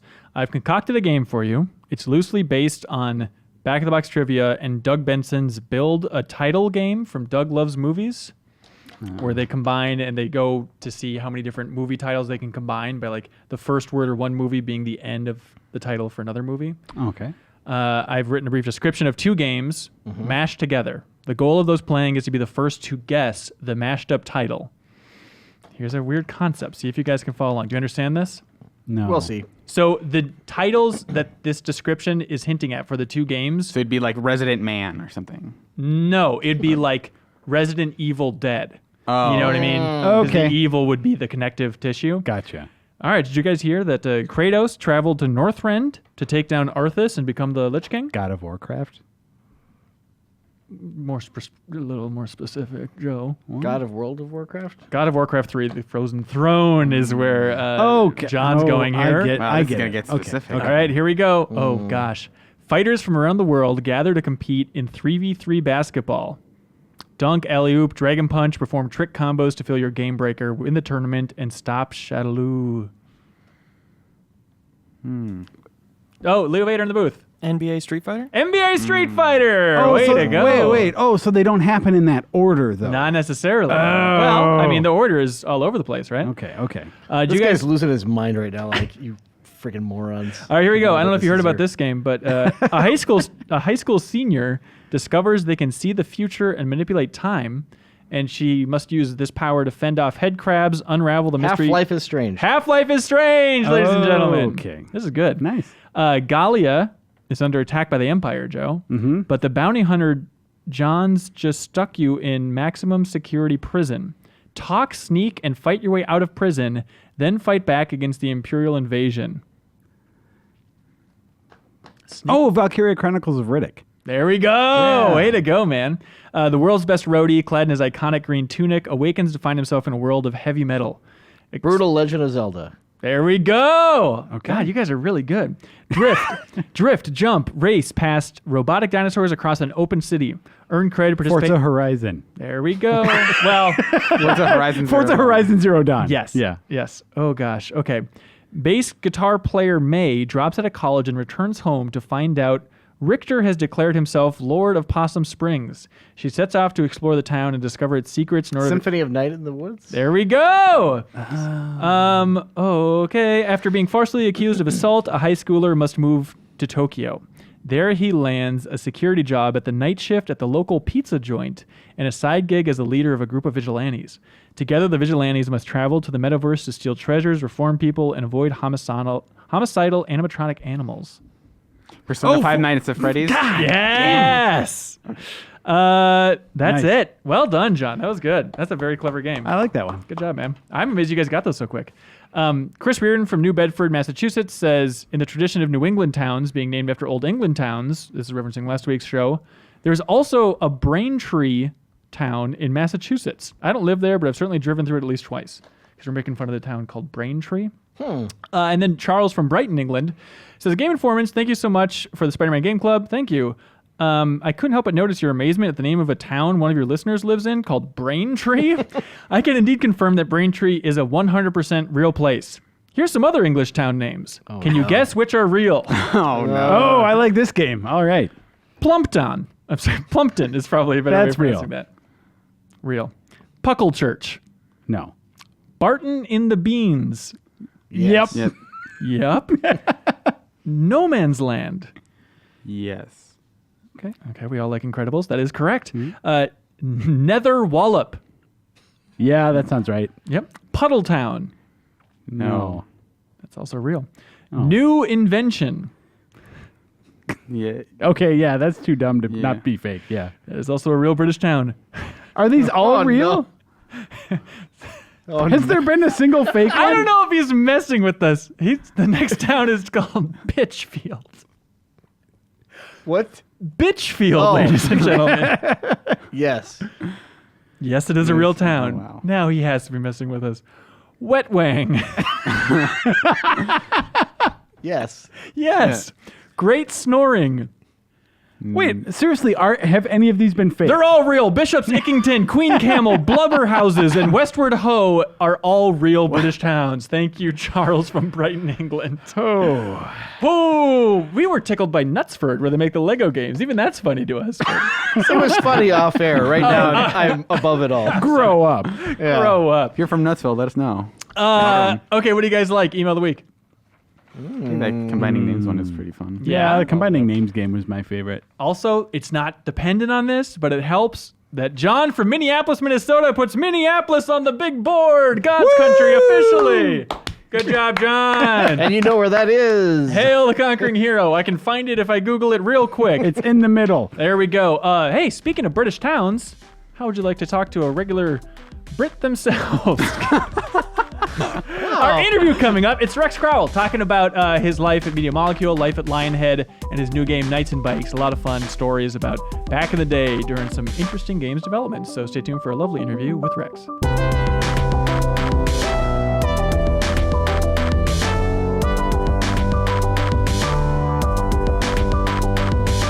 Rex Crowle, welcome to the Game Informer Show, sir. Hello. It's an honor to have you on the show. Oh, well, it's super nice to be here. You're very lovely. You're very artistic. You seem to have absolutely everything going for you, and now you're fully independent as well. Well, you know, it's an interesting new adventure. Yeah. Well, what's it been like? Walk me through like a day in your life these days. So my days are pretty simple now. I don't go anywhere. I work from home. To be honest, I find that if you work from home, you actually do need to go somewhere. So I kind of trick myself and I get up every morning and I go for an hour's walk in a big circle and I come back home and I'm like, I'm at the office. And then I feel like I'm properly set up to actually start building stuff. So I'm just here with my cats. My girlfriend, who's also a game designer, she goes off and has her day off creating her universe. Okay. She actually works on Dreams. So. Oh, the wonderful connection. All right, because that was a crazy thing. So I don't know if you saw it, but yeah, we launched our Dreams cover story this week. And it was fun, like walking around the halls of Media Molecule, because in the stairwell, as I'm sure you know, there are Post-it notes everywhere saying goodbye to Rex. I think some say, come back, Rex. Another one says, you're free. I think they miss you over there, man. Well, I'm just very easy to draw, I think. Anyone can. I'm kind of like video games I don't know, Adolf Hitler or something, just for being visually distinctive. You got to claim something. Just plant your flag in that. Can we talk a little bit about... Not in any other way. Good way to start the interview, dude. Let's talk about Knights and Bikes. No, so I'm curious if you can just kind of like set the scene for Guilford in general. I feel like it's a name that a lot of people, especially in the States, don't know. But if you're a fan of video games, you should know about this relatively small British town. Can you just explain what's happening in this town, who's all there, the history of this town? Well, it's kind of quite a small town. To be honest, you don't sort of walk there and just immediately see like video games everywhere. Yeah. As a child, I grew up like in a very rural part in the very corner of the UK, and I dreamt of going to Guildford because that's where Bullfrog were with Peter Molyneux. Yeah. Making these incredible games, and I was just so desperate to go and visit it. And when I finally got there years later, I was like, "Is this it?" Because it's just. You kind of imagine that just there's video games being created, just like, I don't know, every window you look in, right, there's going to be a game being created. And it's kind of tucked away. But there has been this great lineage of studios from Bullfrog and then Mucky Foot and Lionhead and who else? Criterion, Hello Games. Criterion, exactly. I mean, it's just kept on going. I mean, because games are all about the people that make them. So, just having that concentration of very talented people in one place just meant that that lineage has just carried on, and people have split off and made their own studios, and so it's continued. Yeah, talking to Siobhan and people at Media Molecule about why Guildford is such a hotbed for the game industry, their explanation at least was, it's just the Bullfrog explosion. Like Bullfrog had so much talent, and once that studio exploded, then it was just like a supernova for that small British town. And now it's just, if you add up the amount of money that town has generated just from the video game industry, it is mind-boggling. And this is where I get really freaked out. Is we had a little bit of free time in Guildford. Went to the Guildford Museum. Lovely, tiny little museum there. There's not even a shrine to video games. Like that is. I've never been in there. I mean, it just looks like a shed. Yeah, it's a shed, but half that shed should be dedicated to how much impact culturally has been generated from Guildford in this industry. And instead they're talking about, floods and wheat or whatever, it's fine. But I feel like that museum needs to celebrate what's actually incredibly notable to small British town. Yeah. Yeah, I mean, Guildford tends to talk mostly about the fact that The Omen was filmed there in the 70s. Yeah, who gives a shit? I mean, that's a cool bit of pop culture. It's kind of a nice little fact, but there's been a lot going on in the last 30 years since. Yeah, they're obsessed with the fact that Lewis Carroll had a summer home there. And it's like, do you understand the amount of talent that is living in this city right now, and you're not acknowledging it? Anyways, that's enough about that museum. But speaking of the Bullfrog explosion, you got your start at Lionhead then? Yes, long ago. What era was that? That would have been, it was immediately after Black and White, the original one. Yeah. I was working in TV, to be honest. I had no thought that I was going to end up in video games. And I just got hired to work on their website for a month. And I never left. Well, I did originally. I did finally, but I was there for a long time. I think they had Paulie Mack, who was the Paul McLaughlin, who was the art director there. He just hired just incredible people. Really brought in a lot of artistic talents that weren't necessarily the people that were getting hired at the time. We were a lot of us were not necessarily that technical. But he could see the sort of crazy ideas that a lot of us had, and was just prepared to train us all up. So people like also Kareem, art director at Media Molecule, he was hired around the same sort of time, and we used to just hang out and talk about art all the time. And he's just an incredible artist, but not someone that was like getting a job in the games industry at the time. That's inconceivable. What project were you most proud of from your time at Lionhead? I mean, there's all the unreleased ones. Ooh, go on. There were so many. That's quite hard to say. I mean, I worked a lot on the movies. Yeah. Which I don't know if anyone remembers that game, but it was about running a movie studio, very classic Bullfrog style, top-down perspective. And it felt like it was kind of ahead of its time. It was ahead of UGC. It was ahead of YouTube. You made, as well as running your movie lot, you actually built your movies. You assigned actors and you gave them scenes to play out, and you dressed them up in costumes. You're kind of making machinima before there was machinima, and it's kind of a shame that it was just a bit too early. I think there was nowhere that you could actually share your videos at the time. Is there still a community for the movies? Are people sharing stuff now? I think so, yeah. I mean, obviously YouTube came along later, and some of the super fans that were still playing it, they worked out ways to upload stuff to YouTube, so you can see some crazy stuff on there. Yeah. I think you can find out the bizarre end credit sequence that I filmed for the game, which you only got to see if you completed it, like showing all of the entire dev team, but all filmed as like tiny little vignettes of like classic movies, and it was just a fun thing to do in like 2 lunchtimes, and we really kind of washed it together very quickly. I love that. It's interesting to think of that, and then I just went back and played the opening of Little Big Planet 1 again, and especially after visiting the studio, it's so amazing just shoving your guys' faces into the opening of that game, that opening credits. Why do you think that's important? Why have you done that repeatedly in your career, of just showing the developers more and more in the game? Well, I think sometimes the development process is like hidden away. That there isn't necessarily, particularly before like social media and Twitter and Twitch and streaming and all of these things, like developers were much more separated from the audience. So it's nice to like just go, well, this game was made by Siobhan and Mark and Kareem and, just a bunch of friends who all worked really hard to make this thing for you, and we hope you enjoy it. And it kind of breaks some of the kind of very serious, giant Hollywood-style opening credits.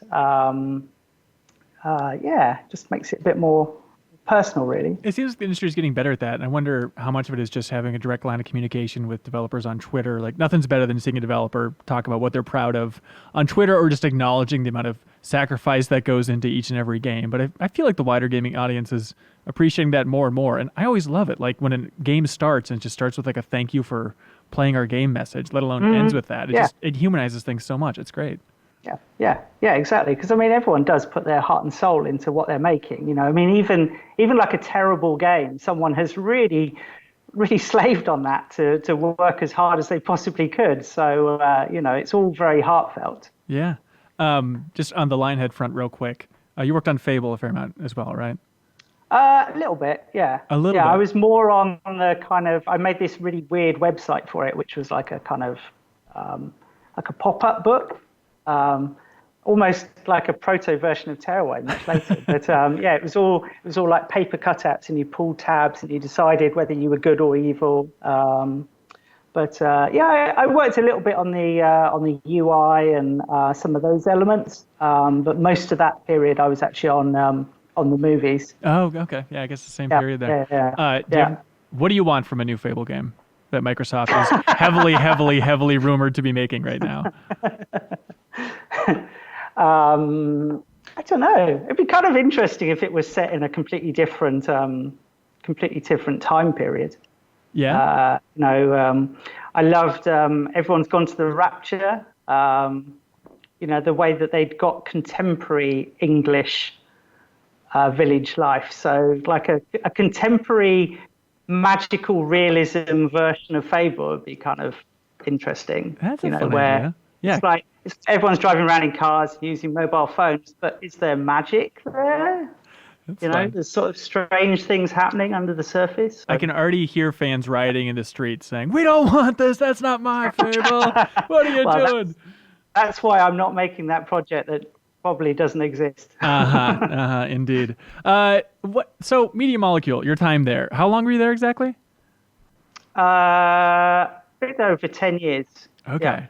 Yeah. What struck me about just thinking about the history of Media Molecule and then visiting there for a couple of days for the Dreams cover story trip is just like, man, what a tone. Like, it's so interesting and unique for a studio to set a distinct tone within those halls, you know? Like, we are the artsy creative studio, and it's feel-good vibes. It has a personality-focused kind of vibe going around. How important or challenging do you think that is to, like, set a tone within a studio and maintain it like that? I think, it's definitely challenging. I think it's easier when you have you're starting from a very small beginning, and you can really define the style very directly and very boldly right at the start. When you don't have to like communicate it to like loads of people, you know, you can really work on it together. And, you know, I didn't have to like pitch the idea of it being a pink company to like too many people. It was just like Siobhan and Mark and Kareem and Dave and Alex. Was it really you saying you want pink? Huh? How did that come about? Why did you want pink? Just because every game studio at the time was taking itself so seriously. It was the kind of PS3 era with the like Spider-Man font, and everything was very like black and chrome, and everyone was called like Chiseled Rock Studio or something like that. And it felt that if we're going to make something playful and something joyful, we should maybe make it more colorful. You know, I think now every studio's got like wacky names and wacky colors and stuff like that. But this was kind of all predating the much smaller indie studios, and it stood out. Yeah, and then once that small group has kind of like set that tone, it just kind of snowballs from there. Even though Media Molecule has ballooned up, it's still, we understand the tone because we know Little Big Planet. Yeah, exactly. And I mean, that tone comes from all the founders of the studio. So, I think there's sometimes the challenge is obviously like, making sure that can completely be absorbed by everyone that's come along and hasn't necessarily experienced all the lineage, but it still like really makes sense to them, and they don't feel like they're having to like put on a specific like almost uniform to become a cartoon character. It's still somewhere where you go to work and you do serious work and you're working on your craft. Yeah. Well, thinking about Little Big Planet and like the impact it had on the industry, obviously UGC is huge. But then even just thinking about Nintendo in the last 5 or so years with I guess more than that, but going back to like Epic Yarn, even the Kirby on Wii U had that clay vibe, and even Yarn Yoshi, whatever they renamed it to at this point. What do you think that is? Yeah. Why are people at this point interested in like a more tangible feel in their video games? I guess you could rope Cuphead into some degree too, but just feeling that distinct texture coming off your TV screen. Why are people attracted to that? I think again, it's getting back to something that's very believable. It's something how it's going to react. So how, a world of yarn, how that's going to react to you. How it's going to sort of like squidge and move and what have you. But then it can surprise you as well because you're not literally playing a Yoshi game that's just made out of yarn, and it's just yarn sitting on the table. This is a magical world made of yarn. So it's surprising how they take a material that so well, and how they develop it and animate it, bring it to life, and come up with gameplay that uses it. And that's like very much what we were trying to do on Terraway as well with papercraft, and really model a material and like focus in on what makes it unique, so that then you can surprise all players that get to touch it and to explore a world made out of it. Yeah, it just takes care of a little bit of the communication to the players about what they're looking at. You don't have to set up entirely the world, and you can fill in some gaps based on, I understand crafts. Yeah. We're done here. Also, like as developers, it really focuses your ideas and makes you think differently as well. Yeah. Because I don't really remember the yarn game that well, but things like spike pits are like really hard to do when you've suddenly got a material that it doesn't make sense to have spike pits. So then you have to be more creative of like, well, what's the hazard going to be? What are you trying to avoid? What are the bad guys in this? What's the like evil material in this world? And it just, I don't know. It's a more just stimulates you more. Right. To have those constraints to push against all of the time. Do you ever get tempted to like go and revolt against this lovely, charming vibe that you really personify, and I feel like Media Molecules games also personify? Do you ever just want to make like a bloody brawler or something just to shatter out of this mold that you feel like you're in? Totally. Really? Yep. Big time. Oh yeah. I really want to make my punk game. Yep. What would that be like? Yeah. No, I mean, I think just because you've been known for quite charming games doesn't mean that I just want to like have a hard day making charming games and then just finish and play another charming game. You know, sometimes I really want some Hotline Miami. I mean, that's one of my favorite games of all time. So, you know, I really enjoy that kind of that vibe. I think games that just really know exactly what they are and really double down on the atmosphere, on the soundtrack, on the mechanics, to just really, whether it's a very visceral game or whether it's a very tactile, charming game, just something that has a really clear vision is really important to me. Oh, interesting. Yeah, it's a good take. I mean, Knights and Bikes has a lovely vision. It seems very focused. What was the early process of that like for trying to nail like this is the tone we want to hit? So that was trying to work on quite a sort of hand-painted look, so that essentially, because the game is about two girls who are having an adventure, exploring an island and what have you, some of which is in their imagination, some of which is the sort of more down-to-earth 80s English tourist island that they're on. So the art style was playing on how could we make the world look slightly like you're seeing it through their eyes as well. So the hand-painted style is semi sort of representing their way of looking at the world and how they're like adding to it with their imagination and how they're sort of like slightly warping things and putting their own sort of like more fantastical spin onto it. Yeah.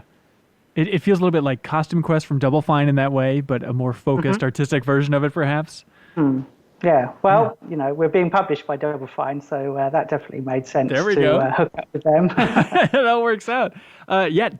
Double Fine publishing it. I'm curious, like, leaving Media Molecule after you've been in the industry for so long, what have you learned about the game industry from the Knights and Bikes development? What's the biggest epiphany of like, oh, I didn't realize going indie would be like this? Well, it's quite hard. Yeah. I mean, there's a lot to do because there's just two of us on our company, Foam Sword, which is myself and my buddy Mu Yu, who worked on the original Little Big Planet. You will have seen his face as well in that intro. Okay. And then we're also collaborating with a friend Kenny, who did the audio, was head of audio for Little Big Planet and for Tearaway as well. So work with him a lot as well. So it's good to have, you know, some of those buddies from, you know, that time that you've built up a working process with. But yeah, I guess just learning about, even though on like a larger but still kind of indie team, you're wearing a lot of hats. I've just lost count of how many hats I have to wear now. You know, it's like I'm kind of happy when I just get to do a tiny bit of art, like just at the end of the day, because you know I'm busy doing level design and game design and story and you know just so many different areas. You know, it's a lot of jumping around. And is this what you wanted? Is you wanted to rotate through a million different hats? Was that the adventure you were hoping for? As we're talking, they're going to be like sliding in. Yeah, no, definitely. I mean, it was definitely something I wanted to do to like level up on my like craftsmanship a bit. I felt that with Tearaway, as I've been more like sort of director role, like leading the project, I felt that I hadn't like drawn that much for a long time.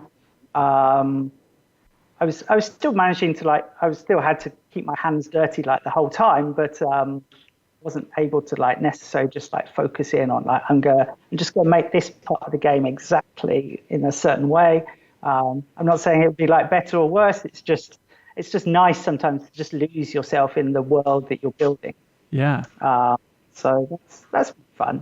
That's definitely been fun. What's because how long have you been working on Knights and Bikes? So we did a Kickstarter.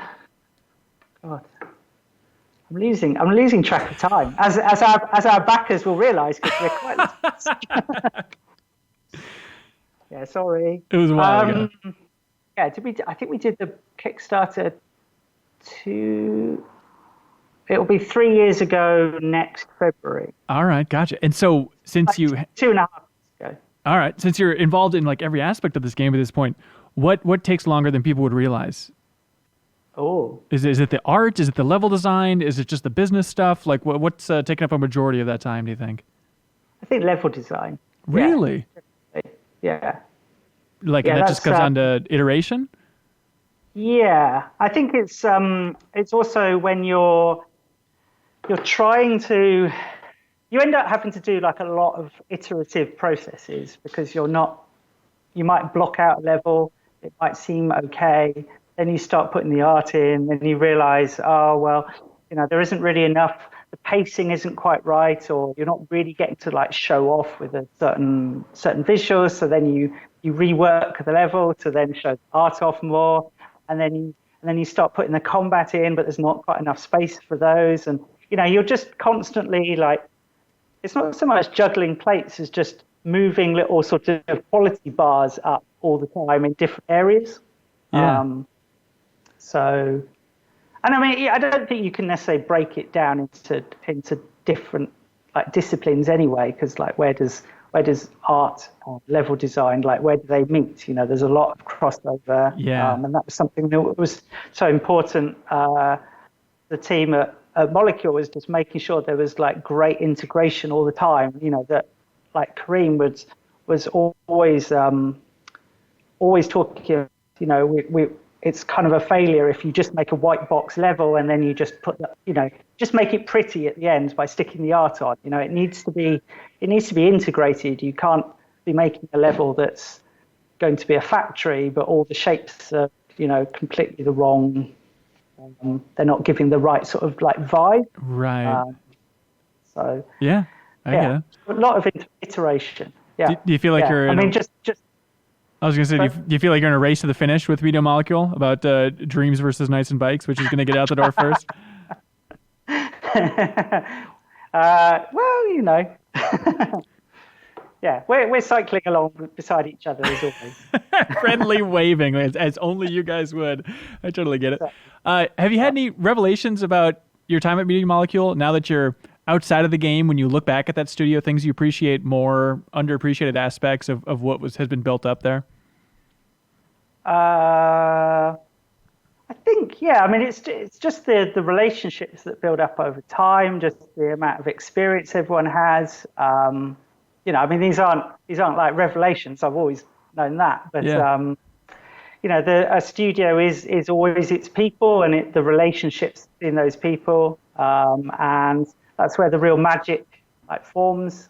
I mean, we often talked about the metaphors of like jamming, like you're in a band at Molecule, and I mean, I think that's so true of just someone just playing something and then someone else going, oh, I like that, and then they add to it, and then you start taking a slightly different direction, and it nobody's like too precious about their work. Just you're just all creating together and all being able to celebrate in the successes, and just try and pull yourself out of the out of those moments where things aren't just quite coming together quite as naturally. Yeah. So during that jam session, was it tough to decide to leave? I mean, it was years ago now, but I'd imagine that'd be a tough call, especially as people were building up at that point after Tearaway to Dreams, which is maybe the most exciting project and so bizarre. What was that decision like for you? I mean, it's kind of quite a sort of mundane logistics kind of decision. I mean, it's very hard to move away, but at the same time, I live like I don't live in Guildford at all. I'm way away, so I had a 3-hour journey every day to go to the studio for 10 years, and I started adding up all of those hours, and it's like, wow. So that was kind of taking a toll on me, and I think after finishing a big project, because Tearaway, the 2 Tearaways together were like 5 years, so that was quite a chunk of time that I'd really been sort of. I mean, I was a little bit kind of burned out and tired, so it was just feeling like it would be nice to take some time out, sort of have like a sort of like extended sabbatical from studio life, and like just chill out with my sketchbooks and pens, and have a couple of friends to like chat to, and not go completely crazy on my own, but just have a not exactly like have a chill time, but just not so much like traveling and commuting and those things. Looking back on Tearaway in general, which version do you think found a bigger audience? Do you think the Vita version or the PS4 version? I think the PS4 version must have found a bigger audience. Yeah? Yeah. Well, just because, I've heard that there's 1 or 2 more PS4s than there are Vitas.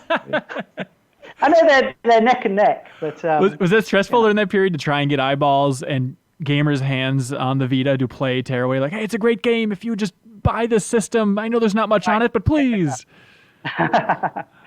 Yeah, I mean, I have so much love for that console. I mean, we saw the console before it even like properly existed, and even though it was just a prototype, it had the back touch on it, and I just fell in love with that. I mean, it's just such a wacky, cool hardware feature. You just don't see things like that so much these days. Everyone's playing it very, very conservatively with,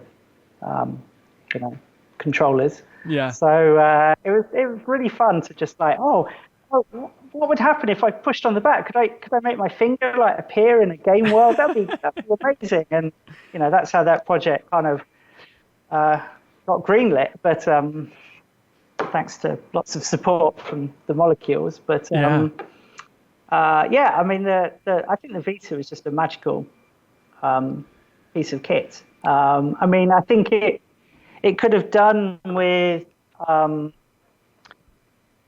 guess, similar to what's happened with VR, where there's lots and lots of like small but very polished VR experiences that really show off VR that have been put out on PS4. I think it'd be really cool if there'd been like lots of smaller games for Vita that really showed off crazy stuff you could do with the back touch. Right. I guess there weren't quite so many like sort of AAA, well, like whatever the crossover between sort of AAA and indie is, the sort of like super indie teams. Right. I feel that people could like really have pushed it a lot. What needs to happen is Molecule needs to port Dreams to the Vita at this point, just to finally blossom that library once more. I think it's a natural solution. That's the big announcement. It's only coming to. What do you think of that? Would you like to? Would you like to? Would you want to officially say goodbye to the Vita now that it seems like it's its swan song? I'll let you have the floor if you have any closing message for the Vita specifically, talking to the hardware. I don't know. I'm feeling a bit tearful. It's very sad to think of that. Yeah, I guess mine's quite dusty, but no, I think it really tried. It really did some amazing things on the hardware, and it had some great games. And I like to think that it's helped the Switch be such a success as well. Yeah, that's a lovely eulogy. Saying you really tried, and another system did well because of you. Thank you so much. Hey, that's awesome. Little Big Planet, real quick, just to jump back in there. You're involved in the aesthetics, the art, a lot of the direction of Little Big Planet 1 and 2, right? Yeah. Okay. I mean, I was sort of mostly based on the aesthetics and the vibes of it.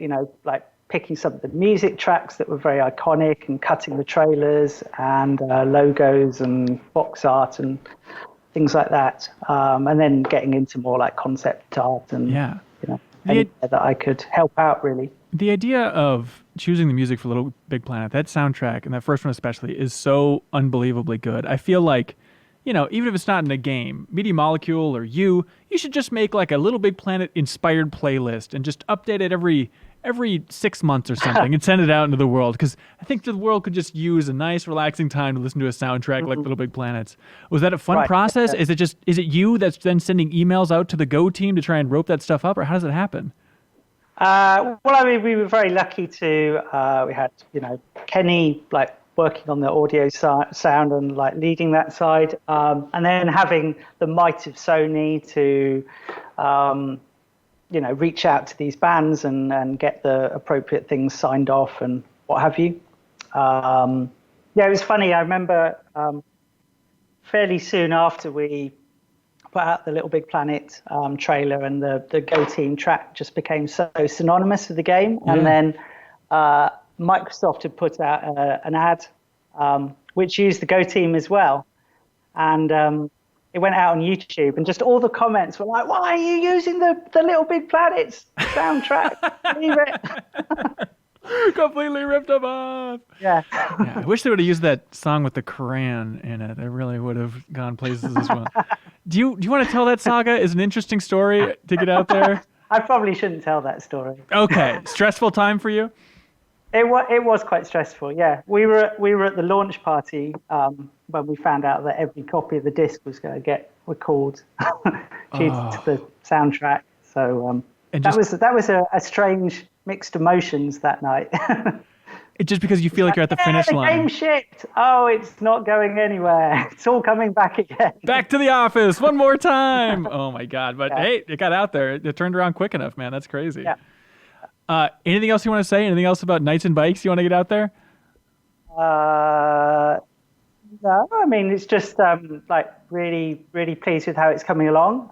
We're getting pretty close now. It's on the like polish stages.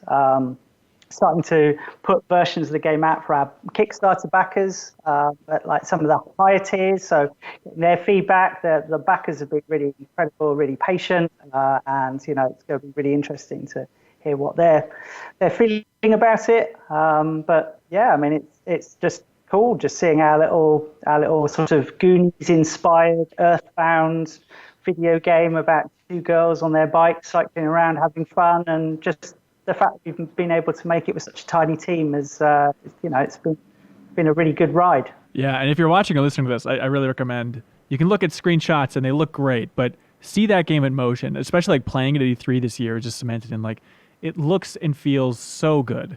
I'm really looking forward to it. So congratulations to you and the team, guys. You're really pulling that off. Yeah, thank you. Yeah. Cool. And thank you so much for watching and listening to this episode of the Game Informer Show podcast. Be sure to tune in next Thursday, and we'll have a new episode waiting for you. Bye, everybody.